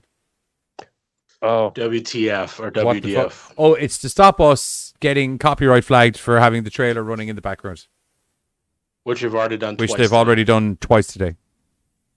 Hence why they're up. Hence- for something that was on YouTube already. So So this It distracts really, the like, bots from seeing. So Unfortunately, it Mark- essentially covers up. You guys can still see what's going on in the trailer, but there's enough non-actual trailer or video. If they're Nightmare Fuel, we can change it to me dancing around like that and just put 4 movies. Anime. Unfortunately, Trev has Nothing to do, unfortunately, Trev, this is something that has already been discussed, which is we're just going to get the 4 of us to do that dance, and I'm going to green screen that on instead. Right. So you want the reap anime, what you sow, bro. Yeah, you totally Reap want what the you anime. sow. We'll be looking like those inflatable. Well, actually, I wacky say tube reap men. what you sow. It was happening anyway, but I think I threw my shoulder out. it was happening anyway. But now it's your fault. No, and like Mark's got it right. It's kind of a bit of a Voorhees kind of thing. Like Yeah. what starts out as what seems to be a human, just I was raised to kill. It does. Like it slowly turns into kind of a Voorhees. Like throughout the movie, he's taken quite a few hits that should have dropped the motherfucker. Mark knows as much as I do that this is the power of religion. I'm just Jesus him up a load of powers. bro. Okay. You think the power of Christ Yeah, compelled the him? power of Christ compelled him. Oh, I beat you to it. I Okay. worded it differently. Carter's gonna knock his phone off his. Ooh, okay. What's going on? Why is this so implausible? Really? I mean, Lazarus. oh Yeah. no. He came back See, from the I dead. saw that movie. Shit movie. That was no. There was that time that he made loaves and fishes appear out of Ooh. nowhere. And do you remember when he was like moonwalking across a lake that one time? I mean, the guy's got superpowers. I don't see why she can't Jesus up. I enjoyed when he turned into the one-man brewery. That was great. Turned all the water into wine. Oh Got it yeah, on sorry. theirs. Yeah, okay, cool. Okay, no. Is it a Quick brewery pause. when it's wine? I don't believe so. You're It's not right. a brewery. It's a one-man vineyard. Thank you. It's a vineyard. I still appreciate that because, like, fuck right. I'm just saying. I just like. I'm also down with Joseph's suggestion of dancing to Jive Soul Bro. I am down with. No, because we'll get copyright So, flag for the music, but we you'll can get- sing Jive Soul Bro while dancing. You'll do jive, but you won't do funk. I don't understand you, dude.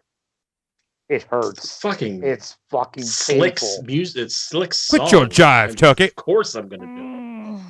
Yeah, I Mr. Teach you. Jive Soul Bro. Wow, wow. Jive Soul Bro. Okay, Charlotte, it would be cool to see you all dancing like in the opening credits of Tales of the Unexpected. Charlotte, well, you've expect not for seen some us tales of the dance. unexpected because anytime we all get in the green I screen was gonna say together, it's it never. definitely gonna be unexpected. Yeah, like you're like, oh, it'd be cool. No, it wouldn't, Charlotte. No, no, it wouldn't. You wish Kane, Glenn, Mare, Demon Jacobs would come take your Yeah, eyeballs out. right. It'd just be like, oh god, now. Myself please. and Giz might roll out the old duct tape uniforms again just for the fucking Oh. green screen segment. BDSM demolition.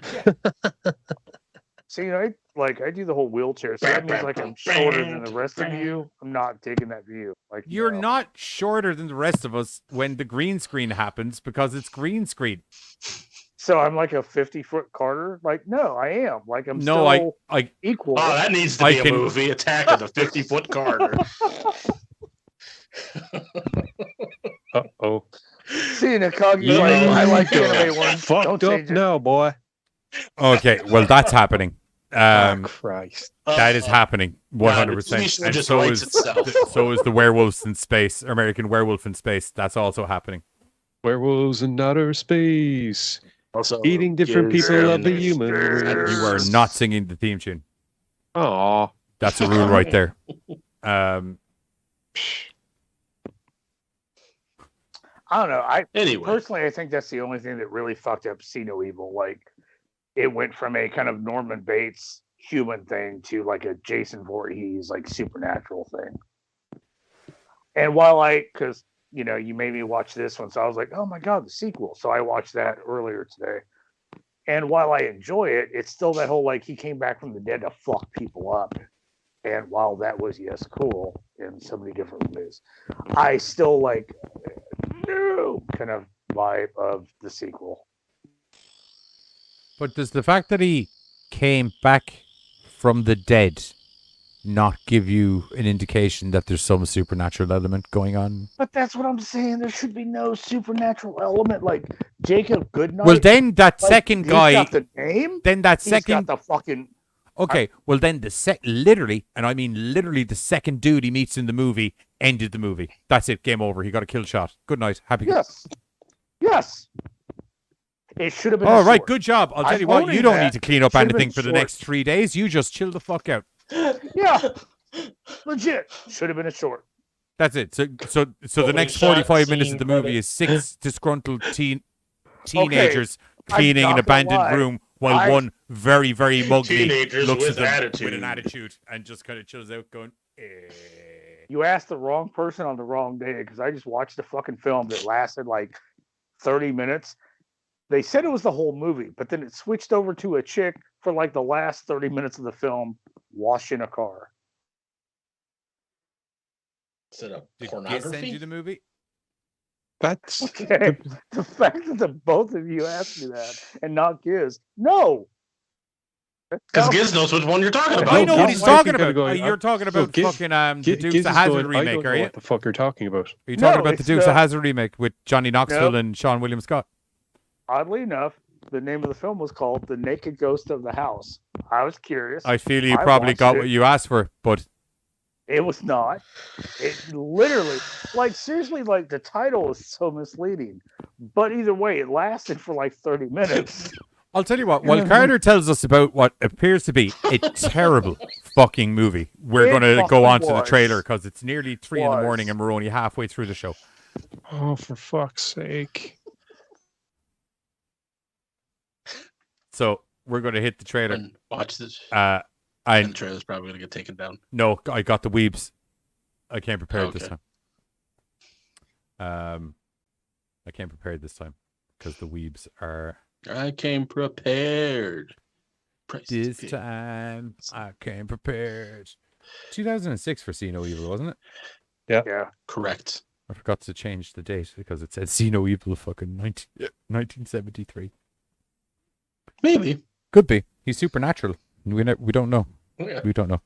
Judging by the hip pants that all the girls were wearing, I would say it probably wasn't 1973. Yeah. And the Nokia cell phone. Flip phone, baby. That the girl got shoved down her throat. Oh, a that cool was scene. awesome. It's for you. Shit. Anyway, here's the trailer for See No Well, Evil. We'll got see you in a minute. called Waiting.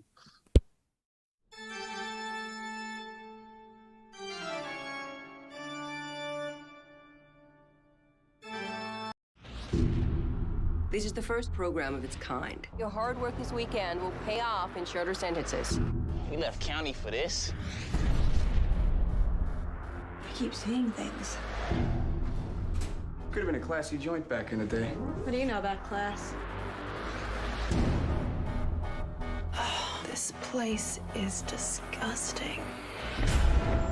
What's that? He's dead. He took Richie. What does this guy look like? He's huge. He has a long, long chain and a bowl in his head.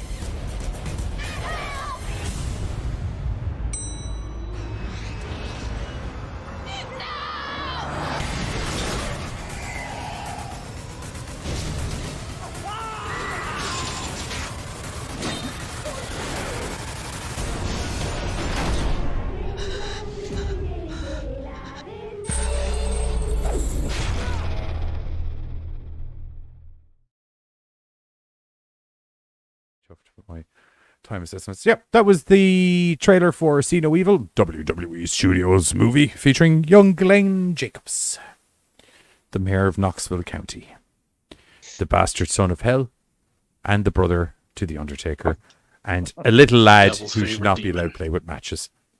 You'll find all of these statements to be somewhat factual. Oh yeah, he set JR on fire.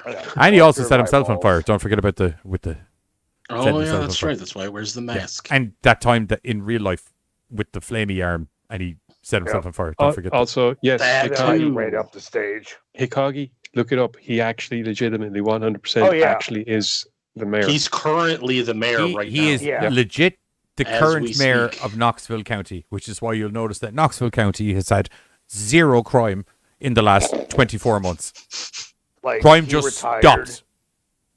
Yeah, He retired and crime became retired. But technically, he never retired because he still wrestled as off and on. Yeah, he still wrestles so occasionally, even though he's the mayor of Knoxville County. Yeah. No, I honestly thought he retired, like he was done. No. I caught an article where they were like they celebrated Kane's anniversary, so they got him like a little cake that was like a Kane's mask. I thought that was kind of cool. Oh. Yeah, I know.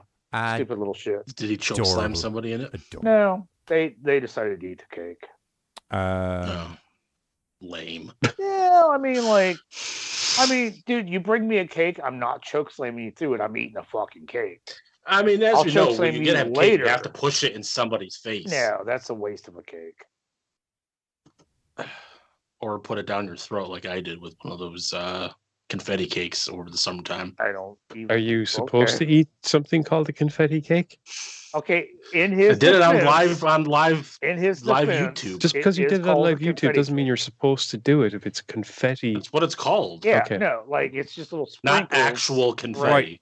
Okay. Yes. Okay, so anyway, now that we're out of the trailer, Jesus. Now that we're out of the trailer, everybody, can I get a I got your back, Buzz. fucking rating? Can we get a Thanks. rating? Yeah, Buzz, you ate a cake all in one go live on television for the entertainment of You others. got And me back on the thing where it looked like I shoved a dong down my throat. I'm glad that's Yeah. what you got. you did a really Well, good job at shoving that that's what I phallic-like said, cake all down right. your mouth, down your fucking noise box. Well done.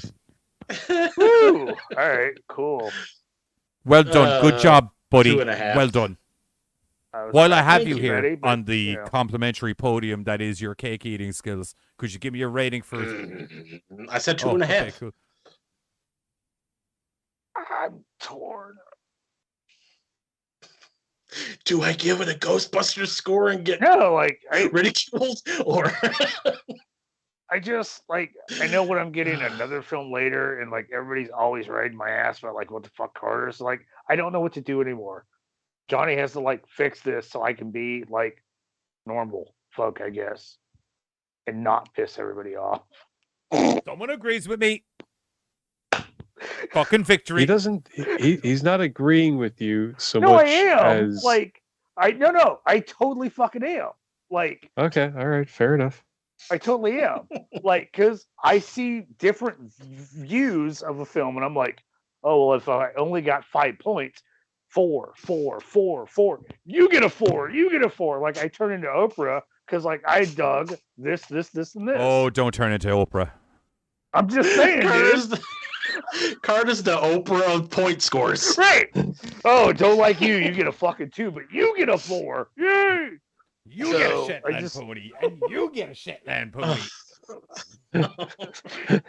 And he had another GoreCast character too. Carter is Oprah. Hikagi, just say 4. It won't piss anybody off. You say that, bro, but you don't know. I don't think there's a possible way for me to do Carter as Oprah without someone accusing us of being racist. That's true. Half racist. Two I mean, white like, guys I'm writing a role half for a there. black guy playing a black woman. Right. You know, I got the long hair. I'm good. One No. of us could do it then instead. I think that would be an even bigger problem. I'm gonna Two say, white guys see no writing a evil. fucking role about a black person role while a white guy plays her. We were Did you going say for Big her? Mama's house, but it's a talk show. That was basically the vibe. It was going to be Big Mama's house, but it's a talk And show. YouTube just explodes because we're canceled. We're going to be on the quartering by the morning. No, I'm gonna With say faces Doubtful. like three. this. They could call it Mrs. Doubtful. Oh, oh.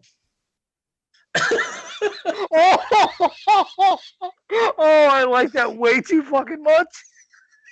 Well, we're going to have to get Buzz a dress. Can I get a rating, Carter? I know you're torn. I'm gonna say 3. Okay, right. Because to me, like that's What did you? no. Yes. To me, like that's average. I liked it, but it's not really like big. If that makes sense. Yes.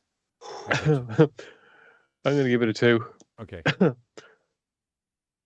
What were you again, Buzz? 2.5? tear. Okay. Yes, Right. I got teary eyes. And I'm going to give it a.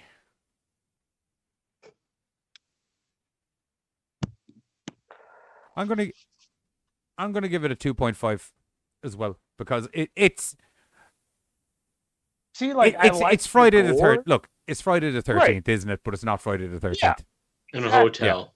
Yeah. Jason and takes as hotel. much shit as I gave you about the supernatural element in relation to the movie, I would like some explanation as to how he got supernaturally charged up. Exactly. Do you know what I mean? Like, I know it's not overtly put out there on Friday the 13th, but if you keep an eye out, you can see the heads on the fucking Necronomicon, which is kind of like, okay, demon baby, got it. Yeah. No problem. Do you know what I mean? So, what do we got? That's 10 divided by 4, which is 2. It's 2.75. All right. That was 2.5. It's 10 divided by 4. 10, but yes, that is correct. 2.5. 2.5, which is, yeah. It's Friday. If you've watched all of the Friday the 13th and you haven't seen this, and you're like, I'm looking for something to fill my Friday the 13th void, that would be it. It's pretty good. It does. It does. It's a big, scary dude with a big, scary head who likes murdering things in whatever fashion tickles his pickle at the time. Whatever's around. And I like that in a killer, a versatile killer that's just like... Actually, he does tickle his pickle. He does actually tickle his pickle in the movie, yeah, come to think about it. That, you know, didn't intentionally say that with that being in mind. But now that you mention it, I was like... No yeah, one you're ever actually- does. Yeah. You're One of the welcome. few times I wasn't expecting a double entendre. Anyway, next up, which I'm going to talk real slowly for a second, just while I change the name of the trailer, because it's a mouthful. We have The Girl, conventionally spelled with a H, The Girl on the Third Floor, which was done for fucking hell. Girl on the third floor. Third. It's really hard to write with a fucking microphone in front of your fucking keyboard. It like throws your depth perception off. Well, I am going to have to. Oh yeah, Tristan, not this math shit again. yes, it's math. It's okay. This is the other. This is the other reason I think that the percentage system works, because it just eliminates the whole math thing. It's just like, what percentage do you fit it into? See, Would you put it as a high B, a low B, a fucking? Do you know what I mean? Oh, see, like then. Well, I don't know. I'll probably fuck that up too. So.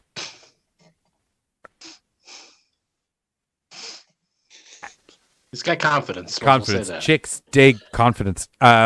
Anyway. Oh, then I will not fuck that up. Cool. Okay. Cool. So, where were we? Girl on the Third Floor. So this is the movie with CM Punk in it, about a guy who has a missus.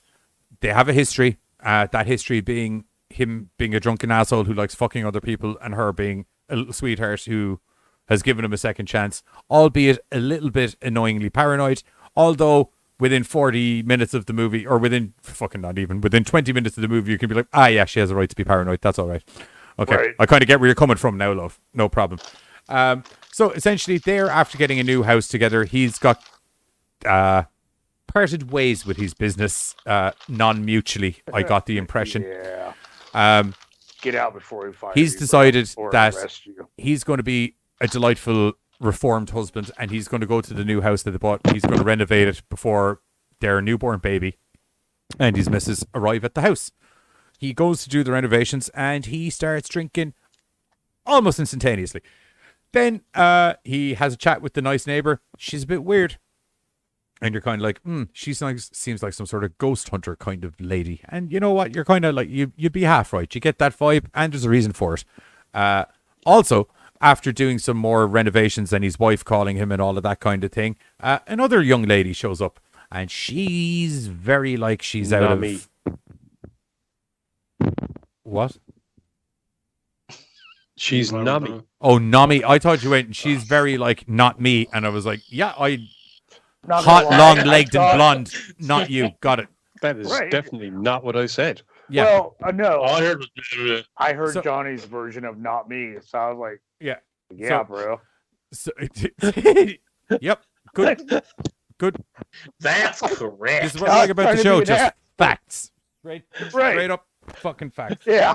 So anyway, the blonde lady shows up, but... and she's all of a bit flirtatious. And if any of you have seen Once Upon a Time in Hollywood, that Quentin Tarantino movie, they'd remind you of the Manson girls. You know, just very sexy and provocative, and you get the impression there's an ulterior motive, but young Phil doesn't.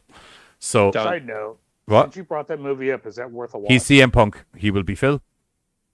And that is all. Fair enough. Okay. Once Upon a Time in Hollywood, since you brought that up, worth a watch? Oh, yeah. Okay, cool. Oh, yeah. I hadn't seen it yet. I kind of was like, I put it on the bottom of the watch list, so I wasn't sure. Yeah. Oh, yeah. Only to watch fucking, not Keanu Reeves, fucking Brad Pitt beat the shit out of the Jackie Chan, or not Jackie Chan, out of the Bruce Lee guy. Sweet. Okay. And yeah, so anyway, young girl is being seductive, and she shows up again, and he invites her in for a drink. It's a bad idea. It's a bad idea, Phil. You shouldn't be inviting seductive young ladies into your house when your missus isn't there. It's a bad idea. So, they're having a couple of drinks, and then they have a bit of a smooch, and then Phil's like, just drops I got the wife and the kid coming, and we can't be doing this kind of thing or whatever. And she's like, okay, well, we won't be doing it when they get her. You're free now, though. And then they do it. And it's a creepy. It is his fuck up. He's got, shame me once, fool me once, shame on me, right. Fool me twice, shame on you. Do you know what I mean? So, shame on you, Phil. But in fairness, the girl's rocking hot. Not that I condone what he's doing, but I'm just saying her opening line was she's rocking hot. So until she's not, because she has a tendency of turning into a weird tulip-faced like lady who droops. She doesn't. What? She does not. Turn into a weird goop-faced lady? That's not her. Two different things. Oh, they're two different women? Yeah. Oh, okay. I thought they were the same woman. Nope. Okay. So, anyway, okay, well then Phil's riding the hot one, and then he opens his eyes and weird goop-faced lady's riding him instead, and he gets gooped on. And then he's like, wakes up, he's scared shitless, and he finds a weird goop-like marble on his chest. Yep. If you're expecting more to that set.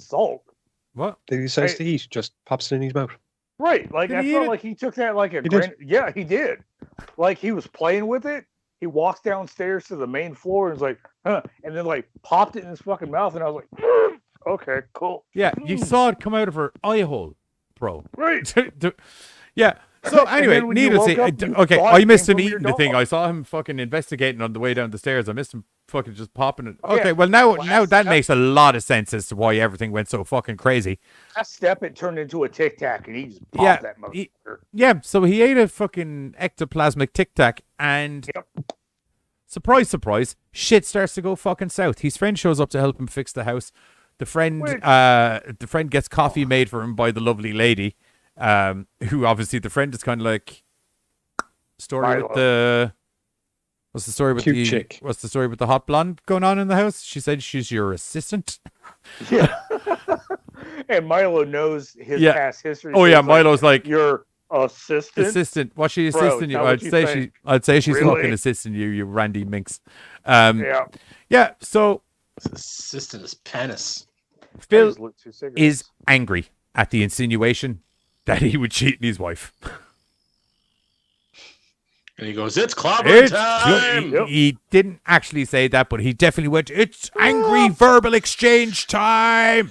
You don't bring this up again to me because I'm completely innocent, and because I'm completely innocent, you never bring this up again to me, or most importantly, my fucking wife! You never bring it up to my wife! Keep my wife's name out your mouth! Like, choking the shit out of her. So, anyway, Milo... Thank you. Milo, needless to say, is kind of like, well, fuck you, Phil. And fine, I will. And Milo's kind of angrily gathering his stuff. Phil fucks off with the dog. Milo's angry, gathering his stuff. And the young blonde lady shows up in the basement while he's taking a look at the basement. And poor Milo. Milo's like, yo, bitch, look, the guy is married. I don't know what the fuck he told you, but the best thing you could do is kind of like fuck up out of the guy's life now and stop making things. And Milo, fair dues to him, Milo's actually been a good friend. He's not ringing the wife. He's like, hey, maybe you fuck off and stop being a fucking bunny boiler. And the bunny boiler handles it by smashing his head in with a sledgehammer. Dump. It's hammer time, bitch. In that particular case, it was in fact clobbering time. Yes. Dump. I will say I question the hammer usage and the damage.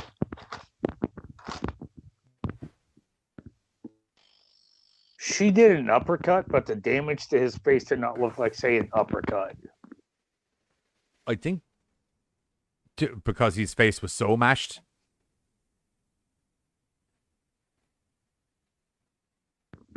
It's a lump hammer. Yeah. Have you ever swung a lump hammer? There's... Yeah. I'm just Yeah, saying, you like, just she need to swung get up the under. motion going, and then gravity and physics will take it from there. Right. Did she get him in the chin, or did she like get him in the Right. eye? Like, the damage was like, it looked like it kind of caught up under. But the damage made it look like it was more of like an up over kind of deal, if that makes sense.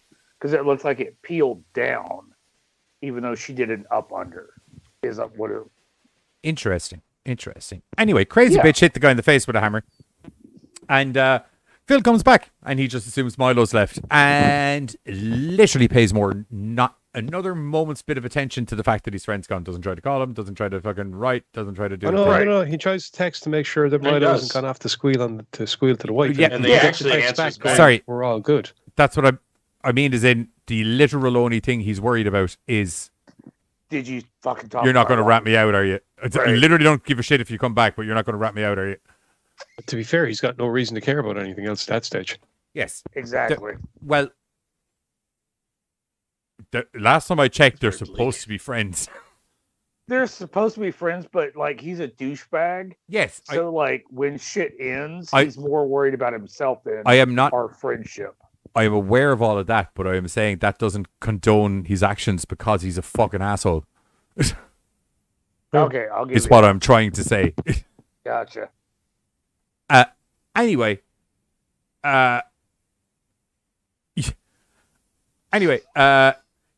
Phil's dog ends up in a dryer because, it's a horror movie on Netflix, and, they got to get a shock scare in there somewhere, and everyone knows mangling the dog's a good way to get everyone to be like, well, I won't lie to you. I think it's actually got to a stage now where people are so sick of seeing a dog get it just for emotional torment purposes. It's got to a stage now I genuinely think people are just like, fuck your movie. I don't get why the dog had to. The dog was a good boy. I literally don't know why the dog had to get it. What'd the dog do? I hate you. Why'd the dog bite it? Yeah. So Phil is pretty sure that it's the crazy blonde lady. Because she's a crazy blonde lady. And everything does seem to be revolving around the fact that she's a crazy blonde lady. So he invites her over, and they're going to try and smooth things out. Shall we say? By smooth things out, I mean flatten her out in the ground and bury the problem 6 feet under and never talk about it again. Unfortunately, how quickly he was okay with this. Like he made the decision, and it is what it is. People in the chat, how spoilery do you want me to get into? Because I'm pretty much up to plot twist. And this then came out in 2019. Hellraiser. Yeah, that's why I'm asking, because it's only 3 years old. So I'm giving you a quick moment here just to... And sadly, while I'm not a fan of this, I do feel like it's kind of an underrated film that not enough people talk about. Yeah. Also, this movie is the reason that when there was talks about CM Punk taking up the mantle as Ash in something, I was like, "Yep." No shit. Yeah, I was like literally where he was there. He was when they had him in the blue shirt and he had the hair and everything. I was like, "Yep, I could see him as Ash Williams." I'm torn. Like I know he's a wrestler and stuff, but he's not so big and bulky that you couldn't pull off the Ash Williams vibe. Right. Like The Rock being Ash would be like a. What Kandarian demon's going to even attempt it? Right. Like even a Kandarian demon would come out and be like, "Jesus Christ, that guy is fucking." Exactly. Like, here's a book, bro. We're bad. They tried to take his soul and they're Sorry. like, "Can't get through the pecs." Yeah. No, okay, fine. We're just, I'll fucking take over his wife or something. No, she's got fucking super guns as well. No, I didn't realize that, like, he may have been able to. Oh, dude. I almost kind of want to see that now. Looks like everybody says they don't care, or at least the people that are responding. Okay, perfect. Right. Which is so, Hikage and Bill. Right. So, plot twist. You know. That girl isn't dead. And something I've been leaving out intentionally until the purposes is slight hints. Not even hints. It gets pretty much told, but it's in very bypassing conversation where it's... You know it's going to be a big deal when you hear about it, but it's like, right. You know, your house used to be like this old brothel back in the fucking 1966 or whatever, and it's just like, oh no. Oh no. Bodies. Oh no. This is not going to go well. And it doesn't, because the blonde chick is the spirit of one of the ladies from the brothel who didn't have a too good a time. And turns out Phil trying to re-murder the already dead spectral lady really fucked her off. Not happy about it at all. Real touchy about getting murdered, actually, in fact. And Phil gets filleted. And if you were wondering why I was intentionally calling him Phil the entire way through, I was Just working my way up to that that goddamn joke. Yes. Long con. That's a good joke, and I won't have anybody fucking say anything otherwise. Right. Oh. Plain and simple. But he does get filleted because the demon... Also, hi, Pam. Hey, baby cakes. How are you? Welcome to the chat. Am I speaking too loud because I'm excited? Because I just looked at the time of the morning. And normally one is comatose. If we're watching, we realize one of us is going to be really fucking loud at some point. I was talking to my missus. He doesn't care about not you, two shits. You're not in his... No matter how sleep deprived you are when we're doing a show, we are 5 hours in the future from you.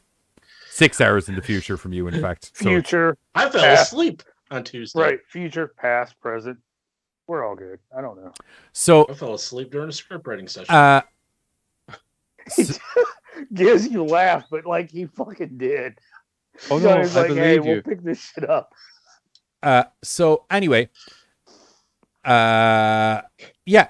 So Ghost Lady has kind of made young Philium believe that there's some kind of buggy things running through his veins and through his body.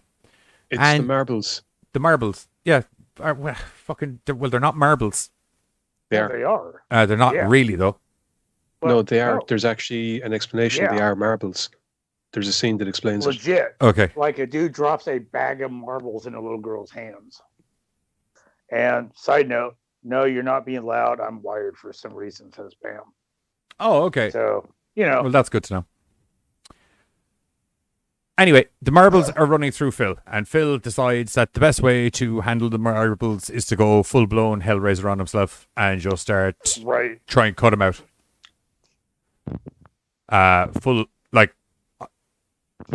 Aggressive surgery on himself.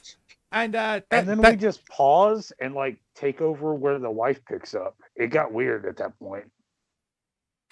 Well, because presumably all we were going to do after 30 seconds was watch a man very painfully and slowly bleed out. Well, probably not even slowly at that stage. There was a lot of he switched cheese himself, kids. I won't lie to you. He started peeling his skin off. Peeling the skin off his face isn't until the wife. No, but the cuts got dark. There was some. Well, first he cut the entire way up the back of his leg, which is just vein central, and then after that he just jabbed right into his neck, and he also sliced his arm up. Like how he even said hi to his wife surprised me. No lie. Because he was already dead. That's how he said hi to his wife. Oh, you know what? I'll give you that. That was Spectral Phil. Or Phil Spector, if you want.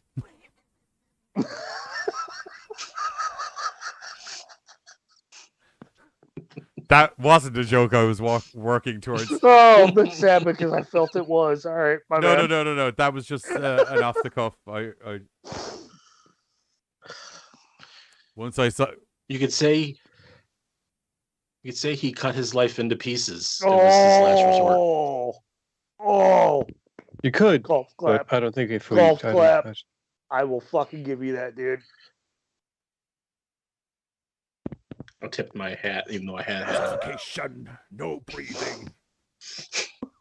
You don't give a fuck if he box cutter cut the his arm vein, bleeding. blood in my ceiling. I almost forgot the name of the lyrics for the song for a second. Yeah. This is Phil's last retort. So interesting story. Apparently, the house is real. The backstory is exaggerated but kind of accurate. And when the guys making the place were actually making the film, he bought the house. They were actually in the middle of renovations. They paused renovation so that they could use that effect as part of what they were doing. Oh. Yeah, no, okay. I suppose. Look, speed it along. There's no point really getting into the ending of the movie. You should all watch. The wife shows up. She can't find Milo, the dog, her husband, no one. It's just an empty house. It's just an empty house and a very nice neighbor who seems like she hunts ghosts. And she's like, I think you should grab your husband and maybe get the fuck out of here, because this house is notoriously weird for fucking up relationships. Too late. Husband's already got. She's also like, it's okay, crazy lady. I'm going to ignore the fact I've seen the Zach Baggins on the television. I know all you ghost hunter kind of people are a pack of bullshit. I've seen the Zach Baggins on the TVs. Not this lady. This lady knows what she's talking about. So the wife goes into the house and a slew of supernatural shit starts to happen. A slew. Marbles start coming out of nowhere. They come and say hello. Shit got super Tulip face. She shows up. That's not nice. Her undead husband shows up. Or, well, dead. Dead. Like, Spectre. Phil Spector shows up. And he's not looking too good at all. At all. He's quite choppy would be the word. Angry prostitute lady, she's floating around while also tormenting the lady going, Sarah. I banged your wife, or husband, I banged your husband, I banged your husband. There's a bit of a temporal anomaly where she gets brought back in time to the time when the house was a bit of a bordello.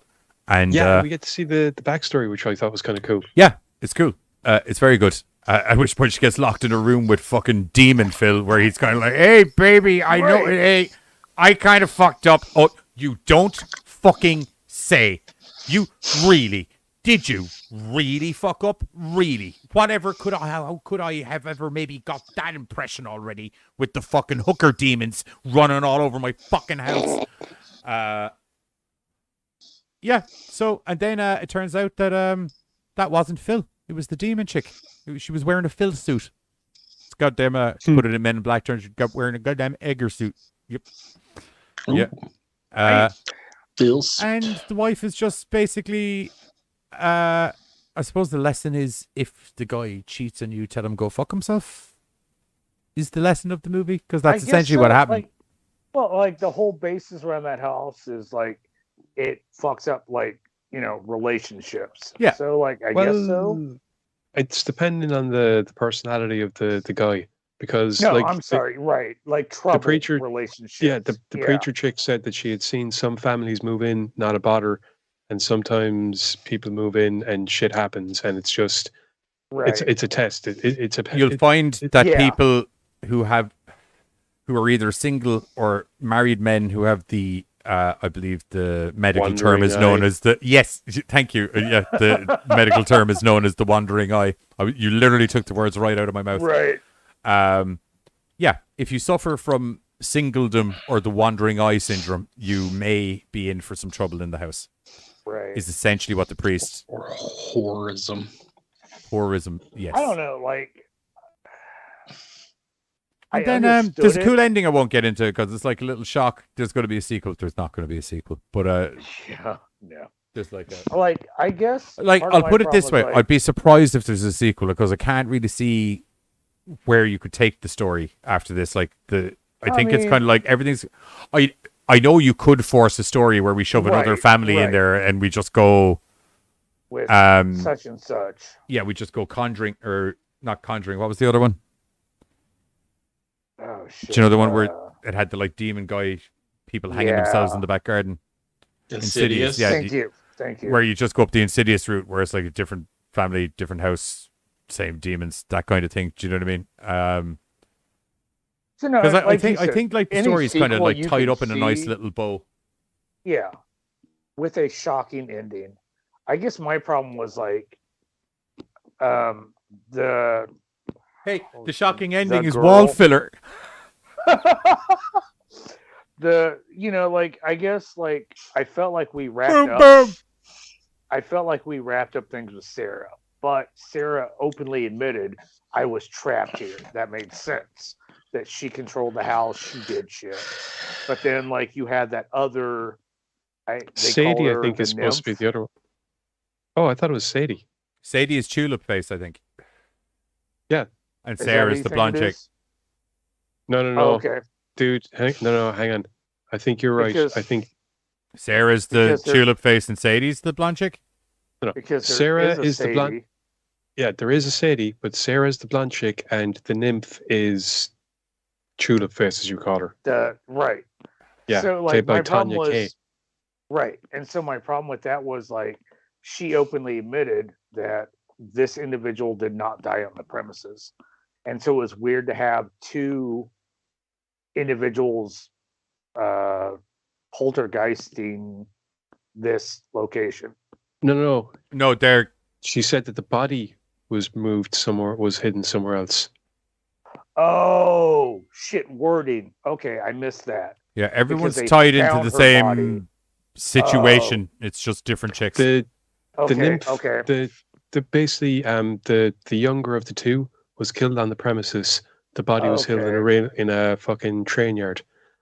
The other one, Sarah, was the only person to question it, and she got killed on the premises, and her body never found. Right. Yeah. Okay. Probably shoved in a wall. Worded. Right. And like I said, apparently that whole backstory thing is only a little bit embellished. Okay. So the fakeness is the preluding stuff that's happening in modern time. Well, let me put it this way. Where is it? The writer Stevens revealed during a post-screening Q&A that much of the story he wrote was not entirely fictional. The house was real, and its backstory was only slightly embellished for the film. Oh, okay. So what I mean by the preluding stuff that happens in modern time is all of the stuff that happened CM Punk and everything. That's not like something that happened some family. No, I imagine that's the fictional part. Perfect. Okay, that's what I was trying to clarify. Okay, so then I just failed to comprehend the actual wording of the situation then. Because when it was that whole, like, they found her over here, I thought found.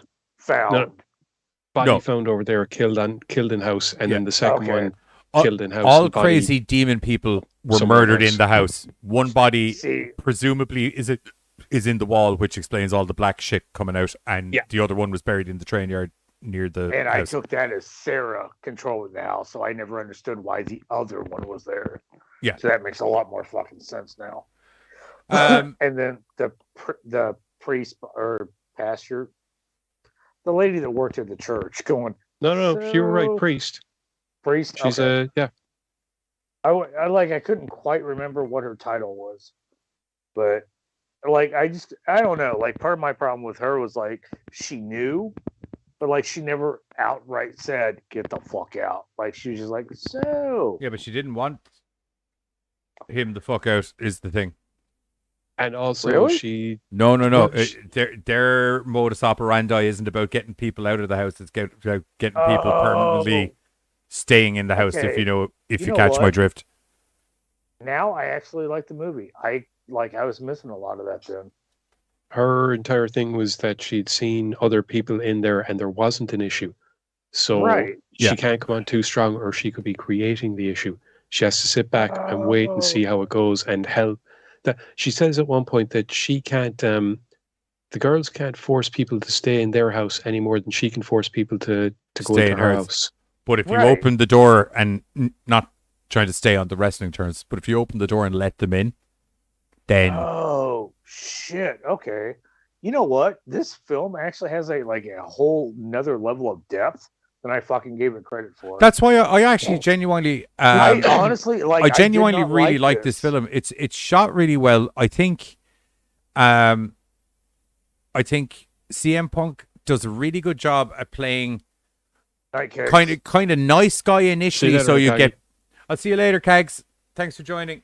CM Punk does a really good job of kind of playing the nice guy at the start until you start to see the threads unwind with him and the true asshole come out. Which I think he did really well. Like it didn't feel like two different performances, if you know what I mean. There was a nice gradual transition into everything. I thought it was shot really well, and when the special effects and graphics kick off, love the special effects. It is gruesome. Yeah. No, I honestly I completely missed those little moments that finished the story. I just the first time I watched it, excuse me, and this time I honestly just missed those moments that finished the story. It's easy to miss them because I will say the movie does a really good job as well, where normally you get these kind of supernatural thriller things where it's nearly painted on the wall the entire way through the movie as to, the demon chicks are fucking doing this and blah blah blah is doing that. You figure out that Sarah's somewhat supernaturally affiliated or whatever, and that there is another miscellaneous chick doing stuff in the house. But the true motivations and how the whole mechanism of how they work really doesn't get unfurled properly until you get the confirmation of everything in that final scene where there's the flashback and the wife and everything. This is actually a better fucking film than I gave it credit for, because like I said, I missed those little bits, and those little bits is where I had all my fucking questions. I'm like, well, where's this? Where's that? So, oh fuck, I actually have to give this movie a lot more credit then.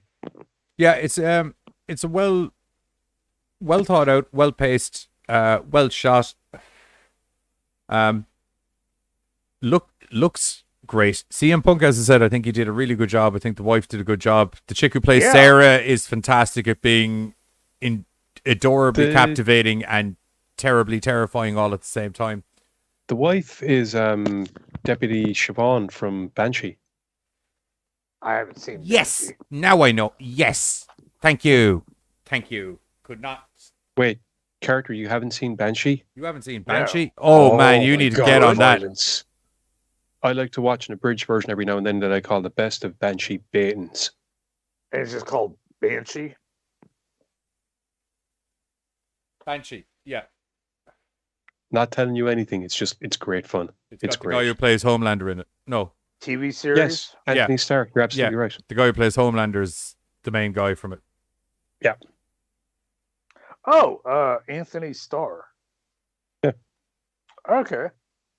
Lily Simmons as well. I'll tell you what, while Carter has a drool over the fantasticness that is Banshee, we're going to hit the trailer for Girl on the Third Floor, available on Netflix now, depending on what country you're in, and if they're not charging you through the fucking ass for your privilege of watching the because they're hiking them prices again.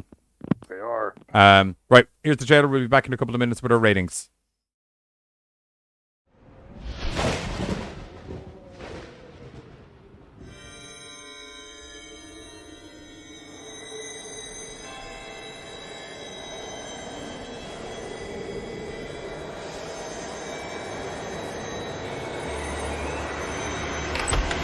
Blessed is the man who remains steadfast under trial. So how's the house coming along? It's been hard. Cooper! Certain places have personalities, and sometimes they're rotten. Hey, how's the little kicker doing? It takes a real strong hand to turn them around again.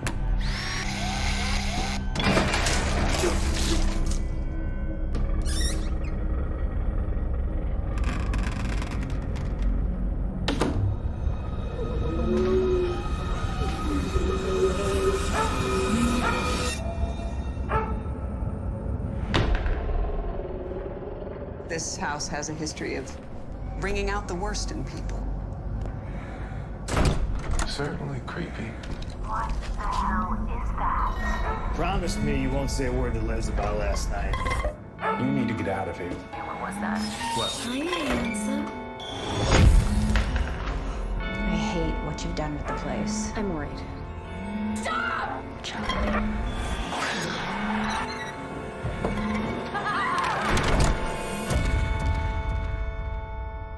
You want to help me? Nope. Don is the proud owner of Portsmouth's former house of ill repute. You know when a woman doesn't like to be futzed with too much? I don't want to see you here ever again. Houses aren't that different, I guess.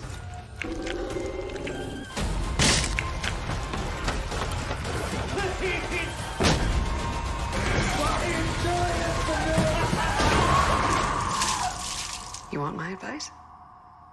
Get your husband and your baby far away from that house.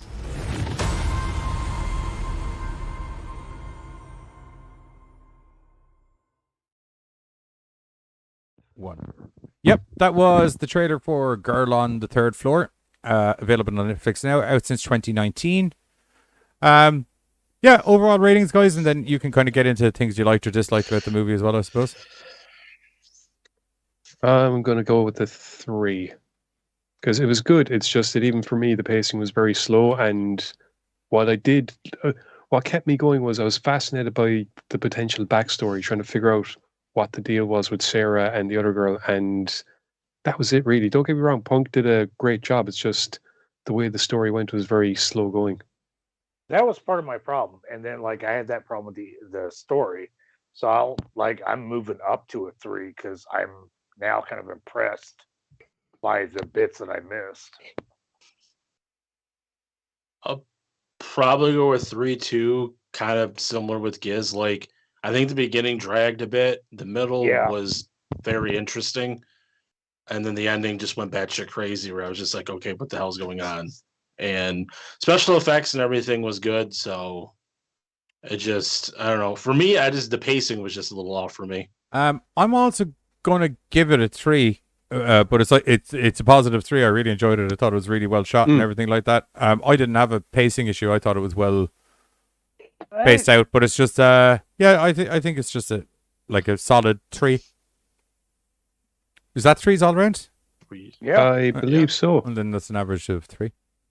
No, I like the other guys. I'm like it moved a little slow, but when it finally kicked off, I was like entertained. Yes. So that's a 3 rating for Girl on the Third Floor. Not like a low 3 rating or anything like that. Just I wouldn't rank it up with like my classics, but it's a really good little mindfuck movie that has enough crazy shit happening in the end to keep the gore hounds and the murder lovers happy. And now I'm even motivated to like say, hey, you need to watch this film. Yeah, I think it's worth at least a watch once. Yeah. For definite. I really enjoyed it. I thought it was well shot, well paced. It's actually phenomenally well shot, and the color grading is they managed to do a smart job where instead of doing that kind of cooler tones that they use in horror movies normally, because it's kind of essentially set in a new homeowner's place, they kind of keep warm, homely tones to everything opposed to kind of keeping the cool killer stuff going on, which I think is was really smart, because when the shit starts to hit the fan, then it's nearly disjointing. You don't see it coming at all. Yeah. Right, so next up is LA Slasher. Gizzles. Okay. LA Slasher basically focuses on a serial killer who, from the very beginning of the film, is grabbing people and doing them in a very social media style way, as in like he's posting about it online, and the people he's going after are all, how can I put this, vacuous cunts who only get famous because they managed to stick their face in front of a camera for about 5 minutes, primarily in reality TV shows. Yep. And plastic celebs. Yeah. Now, while the film primarily centers on a bunch of wannabe reality TV stars, they're all given monikers: the heiress, the actress, the stripper. the producer, things like this. It's primarily the slasher himself who we're following as he like tracks these people down, and we see them interacting with each other, and they're all portrayed as being so completely and utterly up themselves that they're almost talking about how they want the slasher to go looking for them because it'll up their likes and their tweets and things We like get this. some definite street cred if I nearly get murdered. Right. Yeah. In a weird And fucking way. The entire film is done in one of these like not comedy parody styles, but social commentary parody, in that the idea that all of these people only live for the idea of fame, and now this fame is what's getting them killed because it's attracted the attention of this guy who's killing them primarily because they only want to be famous, as opposed to actually having any actual abilities that are actually worth them actually being on camera. There's a definitive message from the start of the movie. Yeah, even through the course of the film, we have the news lady who's doing all these different news reports on the killings and who's interviewing people. At one point, she's getting pretty much accosted by people who are like, "Hey, I wasn't here for the thing. I was kicked out of the thing, but I tried to be on America's Got Talent, and maybe if you just hold the mic for a few seconds, I can sing into it." Why don't you back the fuck off, Brian? Okay. We're jumping around to all these different people, like I said, that are trying to be famous just for the sake of being famous. Like the heiress, who's managed to get some stonkingly good drugs from two fantastic drug dealers played by Danny Trejo and Dave Bautista. Can I say, they are the fucking drug dealing odd couple I never knew I needed in cinema, yes, but they are fucking great together, man. Oh my god, dude! More Danny Trejo fucking Dave Bautista road trip movies, please. They were Sold. they were probably my favorite in the fucking movie. Yeah. If you ever told me they were going to work as such an entertaining, like kind of Starsky and Hutch style duo, do you know what I mean? They had that kind of banter, Yeah, Batista is like the total straight man, intellectual throughout it. While which is funny because it's Batista the straight man, then Danny Trejo's just the wisecracking fucking cool dude. He's essentially fucking super muscly Cheech and Chong wrapped into one bloke. The heiress arrives on to get drugs off him, and Danny Trejo reckons that he's going to be banging her, while Batista's just like, Jesus Christ, here's the fucking drugs, give me the money. You're an idiot. Eat your Twinkie. Yeah. Don't call me an idiot. I do like Twinkies though. So, as I said, there isn't any one fixed storyline apart from the slasher, because we do bounce around, and over the course of the film, like I said, all these different celebutards end up being abducted by him. Well, it's essentially a guy who's got a shopping list and he goes shopping, isn't it? He does, yes. But we also see that, his popularity increases as the film goes on. We have one guy who's doing like one of these celebrity TV shows who's against the killings at first. And then as it progresses, he's like, yep, get them all. They're all vacuous, no talent cunts. And fuck her. Who cares about her? And yay, go on to kill her. And it's from that point of view, it's very much like the Boondock Saints in the pointing to how people, as long as the victims are what society deems as being useless or being just taking up space, then, or for whatever reason, shouldn't be a part of society, then we have no bother with somebody going around and just wiping the board. As your man just on the to show clarify, put it, as fun as the movie is, though, Boondock Saints, it is not. No, it is not. Yeah. But as the guy in the show put it, you're not going to be giving your garbage man grief for taking away your rubbish, and that's pretty much what this guy's doing. So, look at you with your valid points. We do have one of the characters who's called the actress, who apparently has done a bunch of films and done TV shows and is now looking at this reality TV show as a way of getting herself back on top.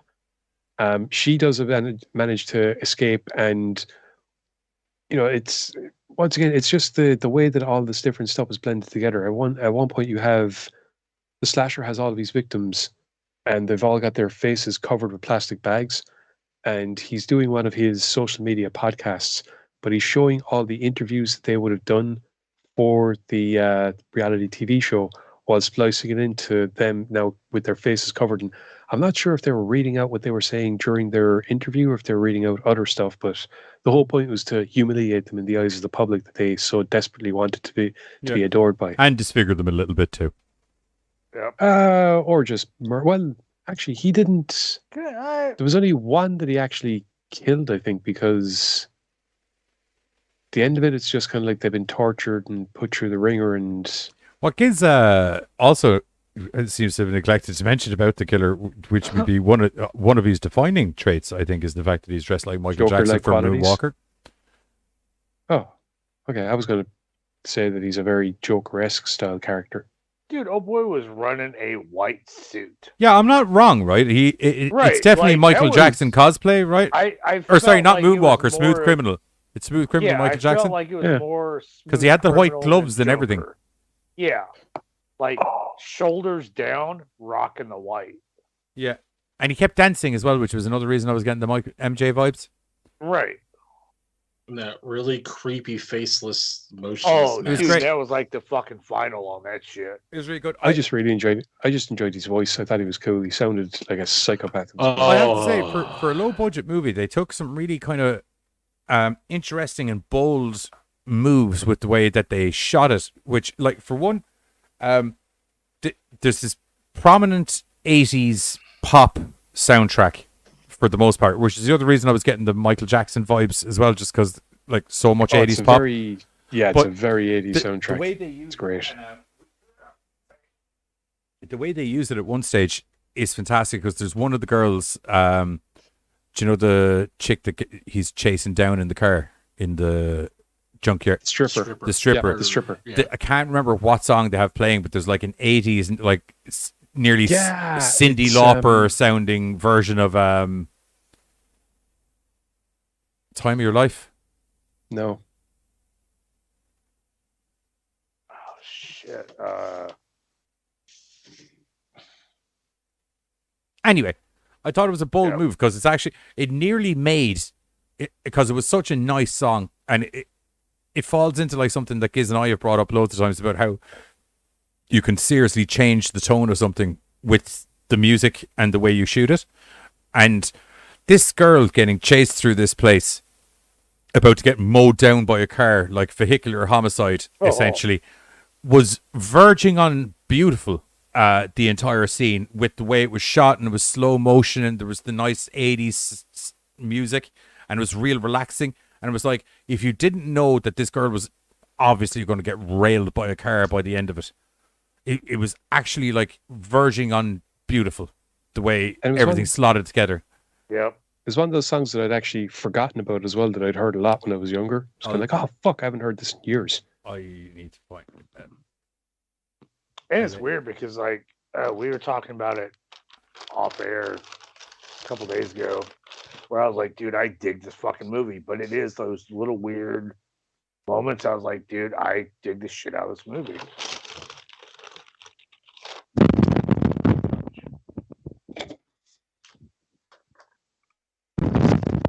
So, having a headphone ripped out of your ear kind of sucks, but cool. All right. Yeah, no, it's a very, I'll be honest, it was like watching one or two comics that I've read, whereby the imagery is so disjointed that it's a representation of how fast social media works and how fast social media in general works. The One and Only by Nick Kershaw. Yes. That's it. I am the one and only. Yeah.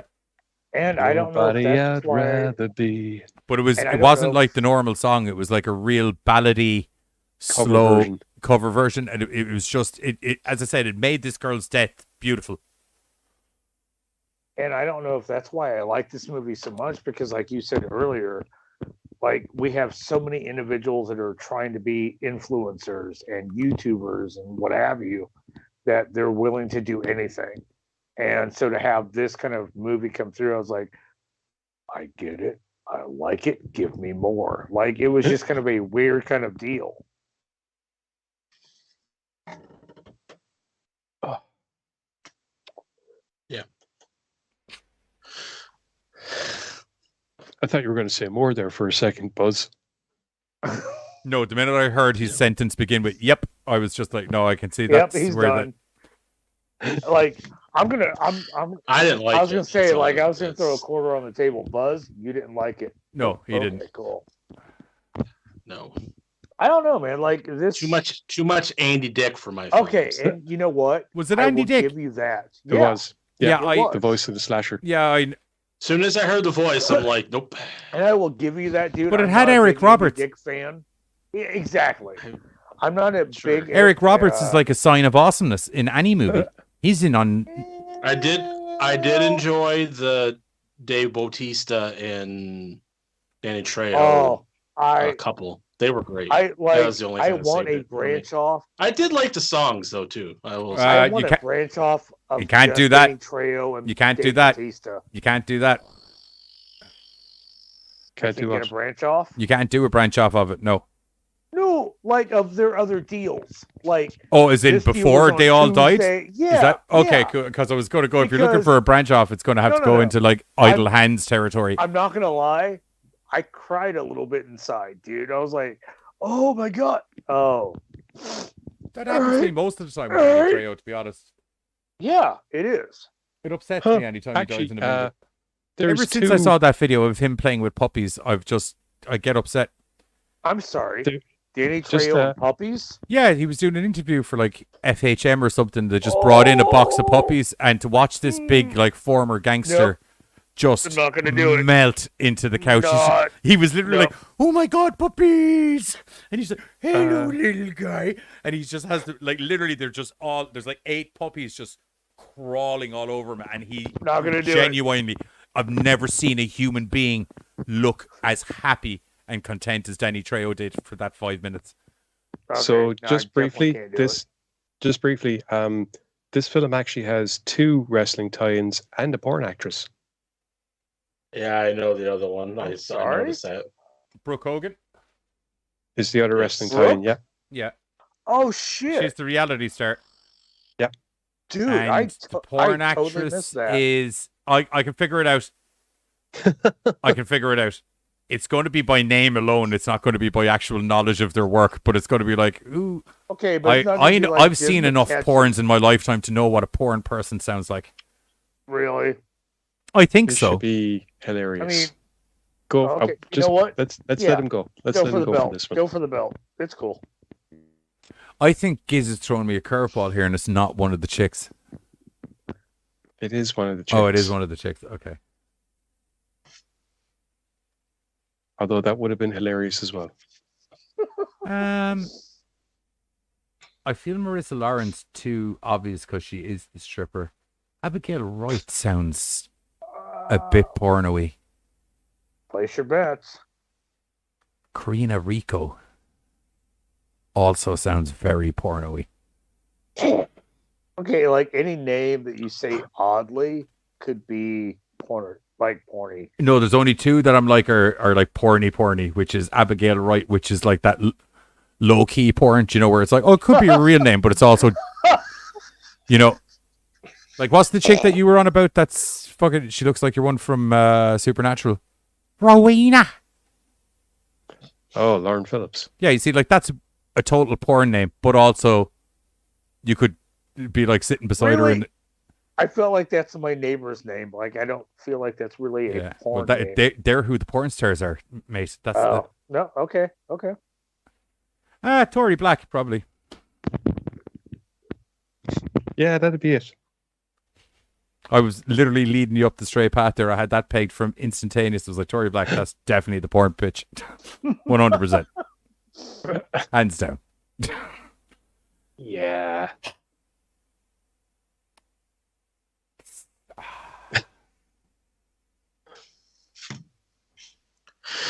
Oh God, we got that. Predictability of pornography.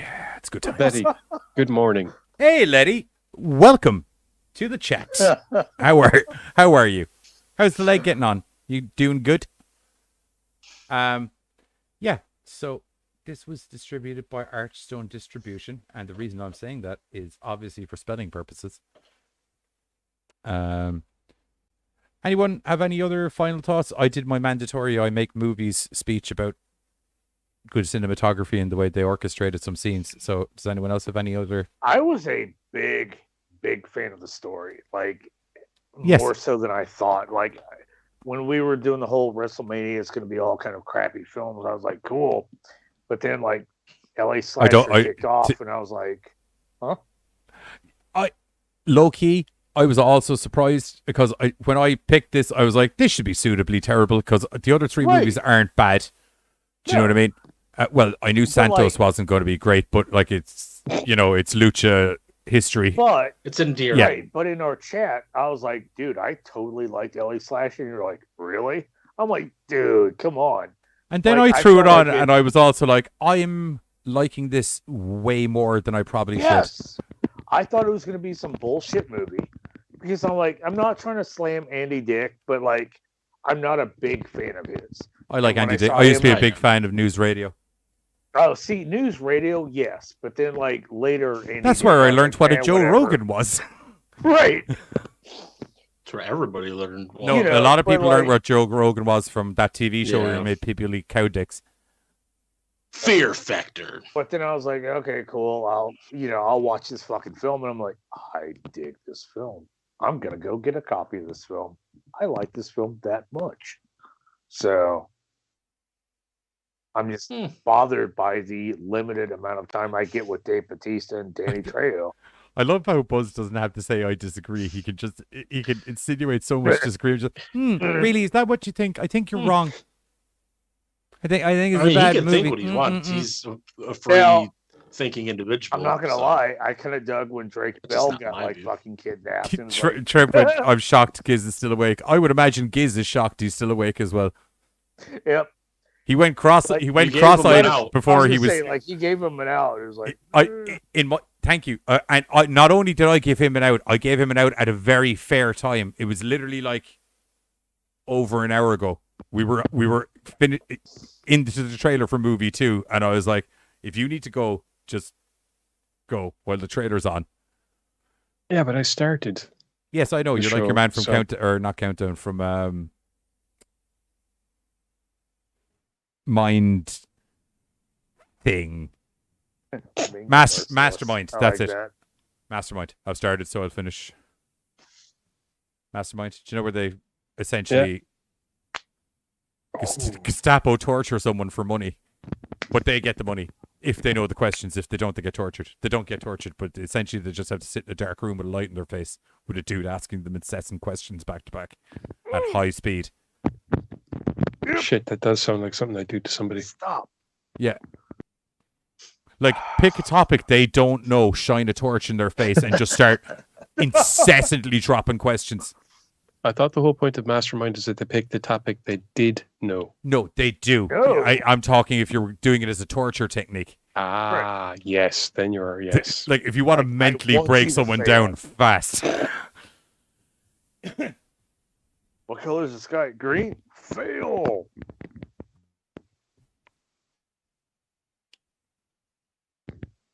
Why would anyone say the sky is green?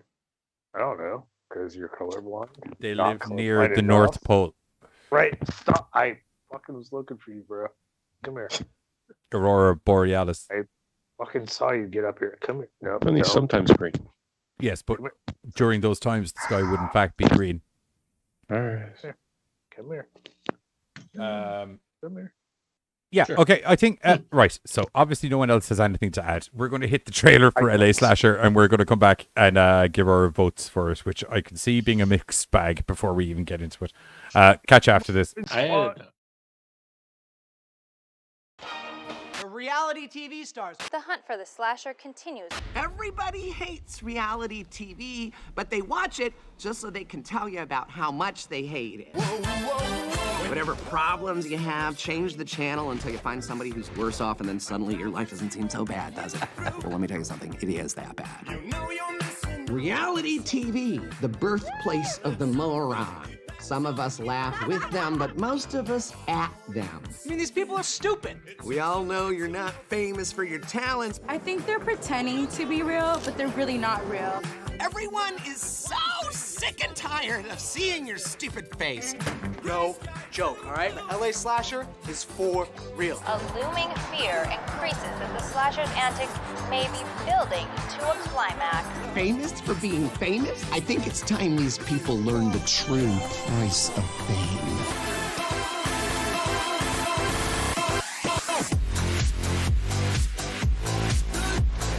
A teenage girl desperate for fame. They just want attention. Do you even have a soul?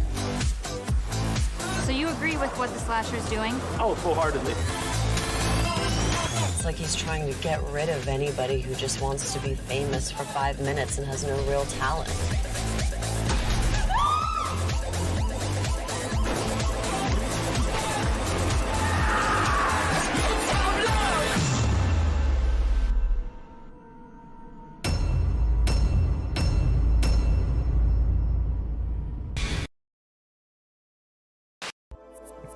The look of love, do do do do do. Cracking tune in the trailer, love it. And that's the soundtrack for the whole. Like that, it literally starts like that with an animated intro sequence, and I was like, I don't know what I'm watching, Carter. What is this? I was like, this is not the horror movie that I thought of. It was kind of like Batman. It was not the horror movie that I was expecting, but it was the horror movie that I needed. Yes. And I was like, Johnny, just hold up, bro. You're gonna like this. Yeah. It's fucking weird. And Trev, you're right. Those girls in the trailer are dancing to the trailer music. And you know why? Why the fuck wouldn't you? That was a banger of a fucking remix. Right. I thought it was Just Look at Love, and then it went full Tiesto by the end of it, and I was like, yeah, well, decent. It's 4 a.m. I've had 1 hour sleep. Those are words. Yeah, ratings for LA Slasher. 1. That hurts my soul. All right. I'm happy. Then. All right, cool. I just I get what they were going. I get the whole what they were trying to do in them, just like the story. Like I understood it, but just nothing. Well, then yeah. I'm going to go next because I think Buzz is about to agree why I think the rating system needs to get changed as well. I'm giving it a 4, but I can justify every reason I'm giving it a 4. Same here. The real original take on a horror slasher. It was verging on V for Vendetta horror slashers edition. Yes. I like the Michael Jackson vibe because it tied in with the whole kind of pop music 80s thing that they were doing in the first place. Very few movies these days have an actual message that they're trying to get out and go with it and actually see that message come to fruition. And it did that. Did some real ingenious things with the way they used the soundtrack. Shot beautifully. There wasn't this like B horror movie feel to it, but yet still felt very 80s. And most importantly, it had Eric Roberts in it. And won't lie to you, 2.5 points alone just for the fact that I never knew I needed Dave Bautista and Danny Trejo to be in an Odd Couple road movie. And now I'm not going to end my days until I see that happen. Okay, and you know what? I did not realize I needed Andy Dick to narrate shit. You know that movie with Robert Downey Jr. and Zach Galifianakis? Oh, Due Date. Yeah, Due Date. Now imagine Due Date, except it's Danny Trejo and Dave Bautista from this movie. Oh, sold. Take my money. Done. Put That's it. My fucking eyeballs. But yeah, as I said, I know I had my Ghostbuster rants, but I think in its own way, it went out to kind of do something of its own, the same way Ghostbusters did, and it accomplished that. Yep. Competently as well. I totally back Johnny's 4 with a 4. And Giz is either frozen or falling asleep with his eyes open. I'm going to go 3.5. 3.5. Okay, so 8. 11.5. What were you? 1? Was it? Oh, so I thought it was a 2. Yes. 1? Really? Yeah. So. Did you hear me say 1? I honestly, I asked because I forgot. I said 1, and you're like, "Oh, that hurt." Yeah, so then I forgot because 3.0 something something something. So just call it a 3. Because your 0.5 gets split down into 4, which is negative. Like it's a point. It's below the decimal. 3.1. Well, no, that would be rounding up to the decimal, and I only round the decimal up or down. Trev, you're losing Giz. Wake him up. But Bill, Gorecast Carter, LA Slasher for a group watch. Dude, I think Oh, yeah, I'm lot down. of people would dig this fucking movie. Yeah. Yeah, I'm down for LA Slasher for a group watch. I will, because we didn't. Did we do a group watch this week? We didn't, because No. we just forgot. Group watch. I'll advertise it. Say maybe a group watch tomorrow night. Sweet.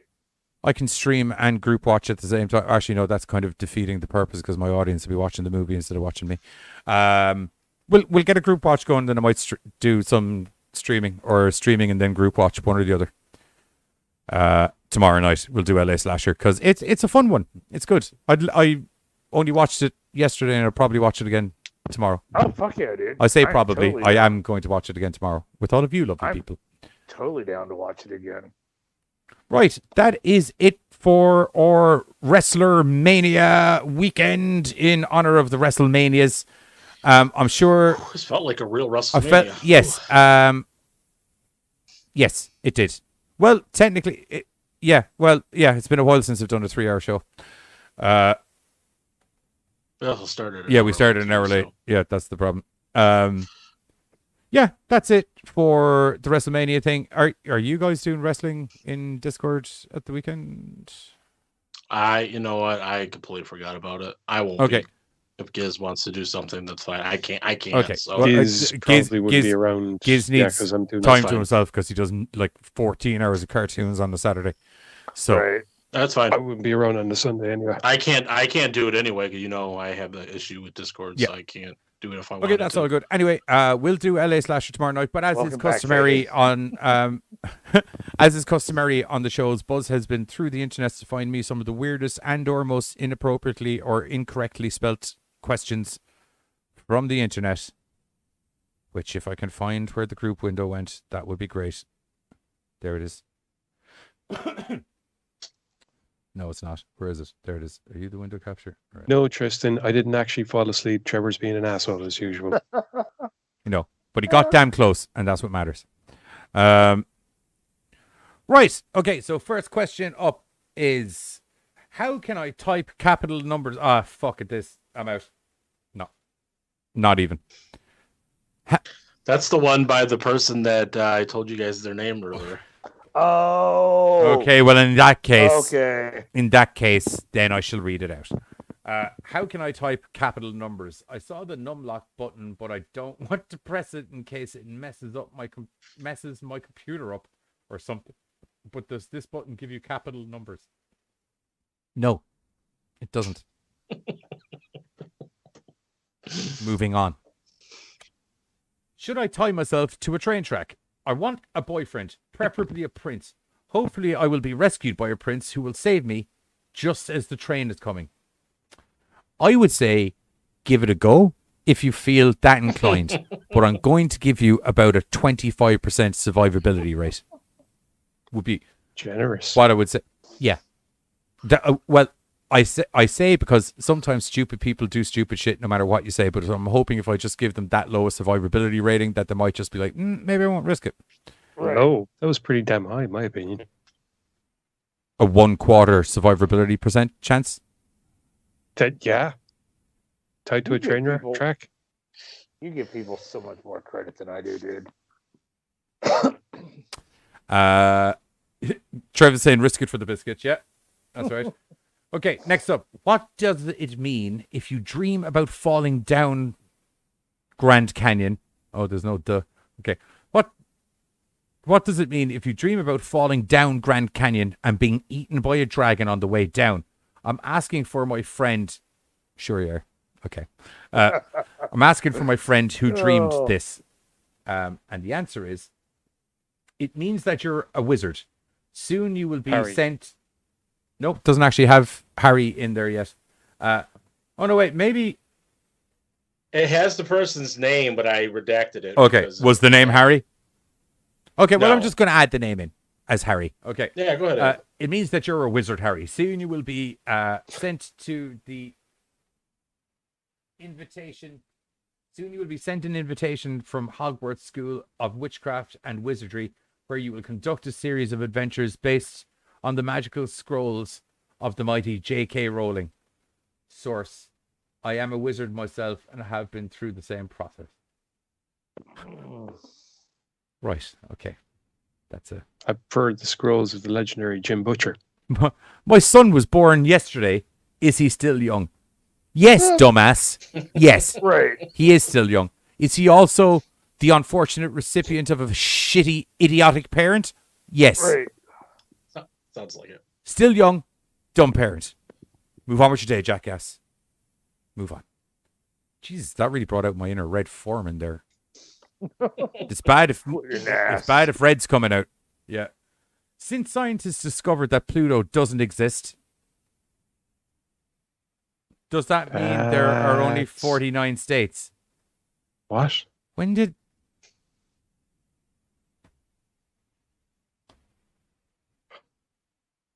This is wrong on so many levels that I actually wish the show hadn't taken 3 hours to get to, because I'd probably do a proper bit on this, because you're an idiot. You, sir. You, sir, an idiot. Or ma'am. Or... Human. They, she, them, it. I think that question may have actually earned a Darwin Award. Yeah.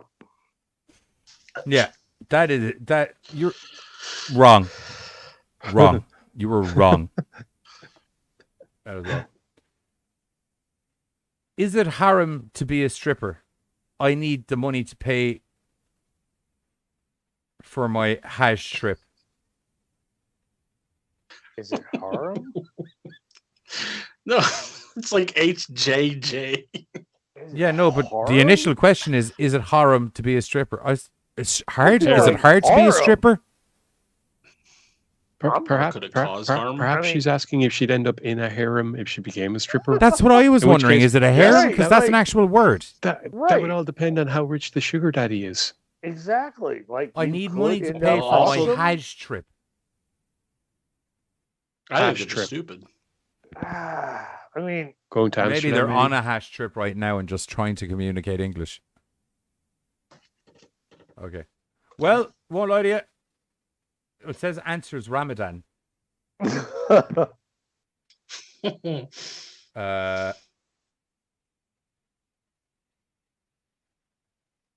What? Okay, maybe it is a religious thing.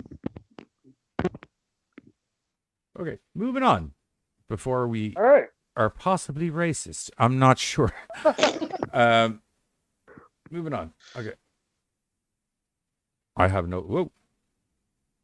Is that the end of it? What's one more? Yeah.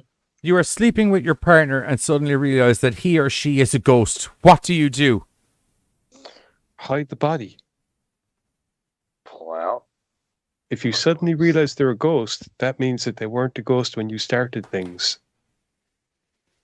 Hajj is a religious pilgrimage. Oh, okay. So she's asking, is it like essentially religiously okay to be a stripper because she needs money to go on her religious pilgrimage? Now I know what's going on. I'm not totally up on the ways and customs of your culture, but I would say no. Right. I'm just going to go out there and say no. I know if I explained that to my mum, she'd tell me no, and she's just a Catholic Irish mammy. Right. I hear you're a racist now, Johnny. Ah, yeah, sure. You know, depending on the god or goddess that you're worshipping, it might not necessarily be a bad thing. Yes, but in those particular set of circumstances, in the literal thing that we just read, I would imagine no. Right. Being the thing. Probably. I'm kind of with Bill. Because they're very about not revealing lots of skin, and strippers being canonically known to reveal, or historically, should I say, known to reveal lots of skin. Right. Yeah. Jesus Christ. And depending on where you are and what the legalities of the state are, also putting that skin in places that they probably shouldn't for a financial reciprocation and or benefit. It's a whole lot of no. Yeah. For you. If that's the profession you've decided to do, well done to you. There's an industry that needs to keep on chugging as well. So it is the oldest industry known to mankind. I thought you were going to go essential workers are very important. No. That would have been fitting the two, though. But essential worker care is very important. No, both would have worked. Anyway, in relation to this question we have here about the sleeping with a ghost partner, I would say write it out. Write it out, see how it goes. Because Ghostbusters is a goddamn 5, and it's a goddamn masterpiece. And Dan Aykroyd got a blowjob from a ghost, and he seemed to enjoy himself. Didn't go well for CM Punk, but did go well for Ray. Okay, yeah, and Ray got an epic blowjob. And do you remember the chick from Scary Movie? She got railed, or Scary Movie 2, she got railed by that ghost. Yeah. I was going to say, if it's actually a case of, you were a spectral entity the whole time and I didn't realize, we're here now. Right. So, if the afterlives are rocking, don't come a knocking. Right. Yeah. Exactly. Yeah. Anyway, that is it for us in relation to the magical world of horror-related wrestling and terribly not even terribly worded questions this week, just bad thought processes. Into questions. Also, rest in peace, Taylor Hawkins. Also, rest in peace, Taylor Hawkins. I wasn't even going to... Yeah, I'm just not even going to do that now because it's so late. I know you reminded me. It's just I feel that would also be a... Oh, shit. Yeah. Doing my civic duty. Yeah. R.I.P. Taylor Hawkins. That's all you had to say. You didn't have to go really into it. Yeah, it's weird to transition into this now after the R.I.P. But if you haven't done so already, please hit the like button down below, as it really helps us try and get the videos out to more people. And also, don't forget to hit the like and subscribe button down below as we're trying to grow the channel to the magical number of 1,000. It's an awkward transition into mandatory YouTuber bullshit. Well, there's no good transition. You talk about it, and either we do that or we go into talking about movies. So there's really there would have been no good transition into doing it. No. So let's just get it out there, get it over with, and move on. Yes, which is what I thought I was doing. Like and subscribe down below. Don't forget myself and Giz are over in American Horrors this Sunday, 8:30 p.m. CST, and whatever that equates to is GMTs. We're going to be talking all about the magical world of crabs. Killer ones, big ones, little ones, lobster ones, scratchy ones, talking ones, mind-controlling ones, and militarily trained crab people kind of ones. They're all going to be in there in what we like to call Crabfest 2022. Use channel code AMHR to add American Horrors to your Roku listings, or alternatively watch on www.americanhorrorsfilmfestival.com, Tubi TV, and Glue TV as well. Other than that, we'll catch you during the week. We're going to be talking about some more horror bollocks. GoreCast out, fuckers. Bye-bye. Nice. Yeah, this one too. Good legs. Well, for these bloody bastards. God, Jesus fuck. What's going on over here? What's going on over here? That's better, I guess. What's going on over here? Fuck! Oh, fuck me! Oh, man, can't you see I'm cooking? I can't hear you. You're cooking too loud. What? I said I can't hear you. You're cooking too loud. What? I said I can't hear you. I can't hear you. I'm cooking. I'm going to turn off some of this stuff. Hang on. Just turn that thing off. Right. What are you saying to me? What? Why are you cooking so much? Well, I need to cook food. I got crab. You've got crab? God, Jesus, fuck. Yeah. This is the best way to deal with it. A knife. 2 tons of undercooked fish food is the way to sort crab? They're not going to be undercooked in a minute, alright? That's why I'm doing all this crap. I thought you just needed to, Jesus, fuck. I thought you just needed to use a special shampoo in your old pit slits and tits. Special shampoo? What the fuck are you talking about? Crabs. Special shampoo you use to sort out your crabs. No, crab. Singular. But you know what? Just come with me. Come with me.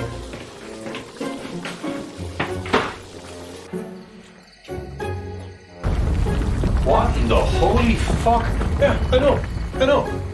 Where did you get a 50-foot crab? Okay, funny story. Yeah. You know those clubs that you don't like me mentioning on air? Or off air? Or in general? Maybe just stop it. Anyway, I went to one at the weekend, right? Right, okay. I met this cute, ridiculously promiscuous little green skin chick with like those perfect little cute little curves. How promiscuous were we talking? Well, I mean, she was very into me. I mean, like, she practically was dry humping my leg at one point, so I thought it was a good thing. I mean, she had these cute little fangs and everything. I brought her home. Right. We had sex. It was so it is a sexually transmitted crab, is what I'm getting, is it? I mean, I don't know. I'm not sure because, I mean, I asked her if I'd see her again. She said probably because she was after leaving me a little present. Right. She left. I woke up. This thing's just like. So it's like a pet crab. Like a My Little Crab? Maybe. I mean, I fucking woke up. The thing's like right here looking at me like I owe it money or something, and it's just. So it is a sexually transmitted crab. I don't know what's going on, Giz, to be honest. Sexually ownership transmitted? I don't fucking know myself. I don't think that's a thing. All I know is that I have to feed it about 2 tons of fish. All right? Because what else am I going to do with the damn thing? Right. Huh. Hopefully the green chick comes back first. Right, okay. Well, this is a conundrum. Gives me a good idea for an episode, though. Join myself and the Giz this Sunday, 8:30pm CST, and whatever that equates to as GMTs, only on American Horrors, where we're going to be going in depth and uncovering how kids got crabs. I'm only joking. We're going to be talking about a load of crab horror movies. We'll see you then.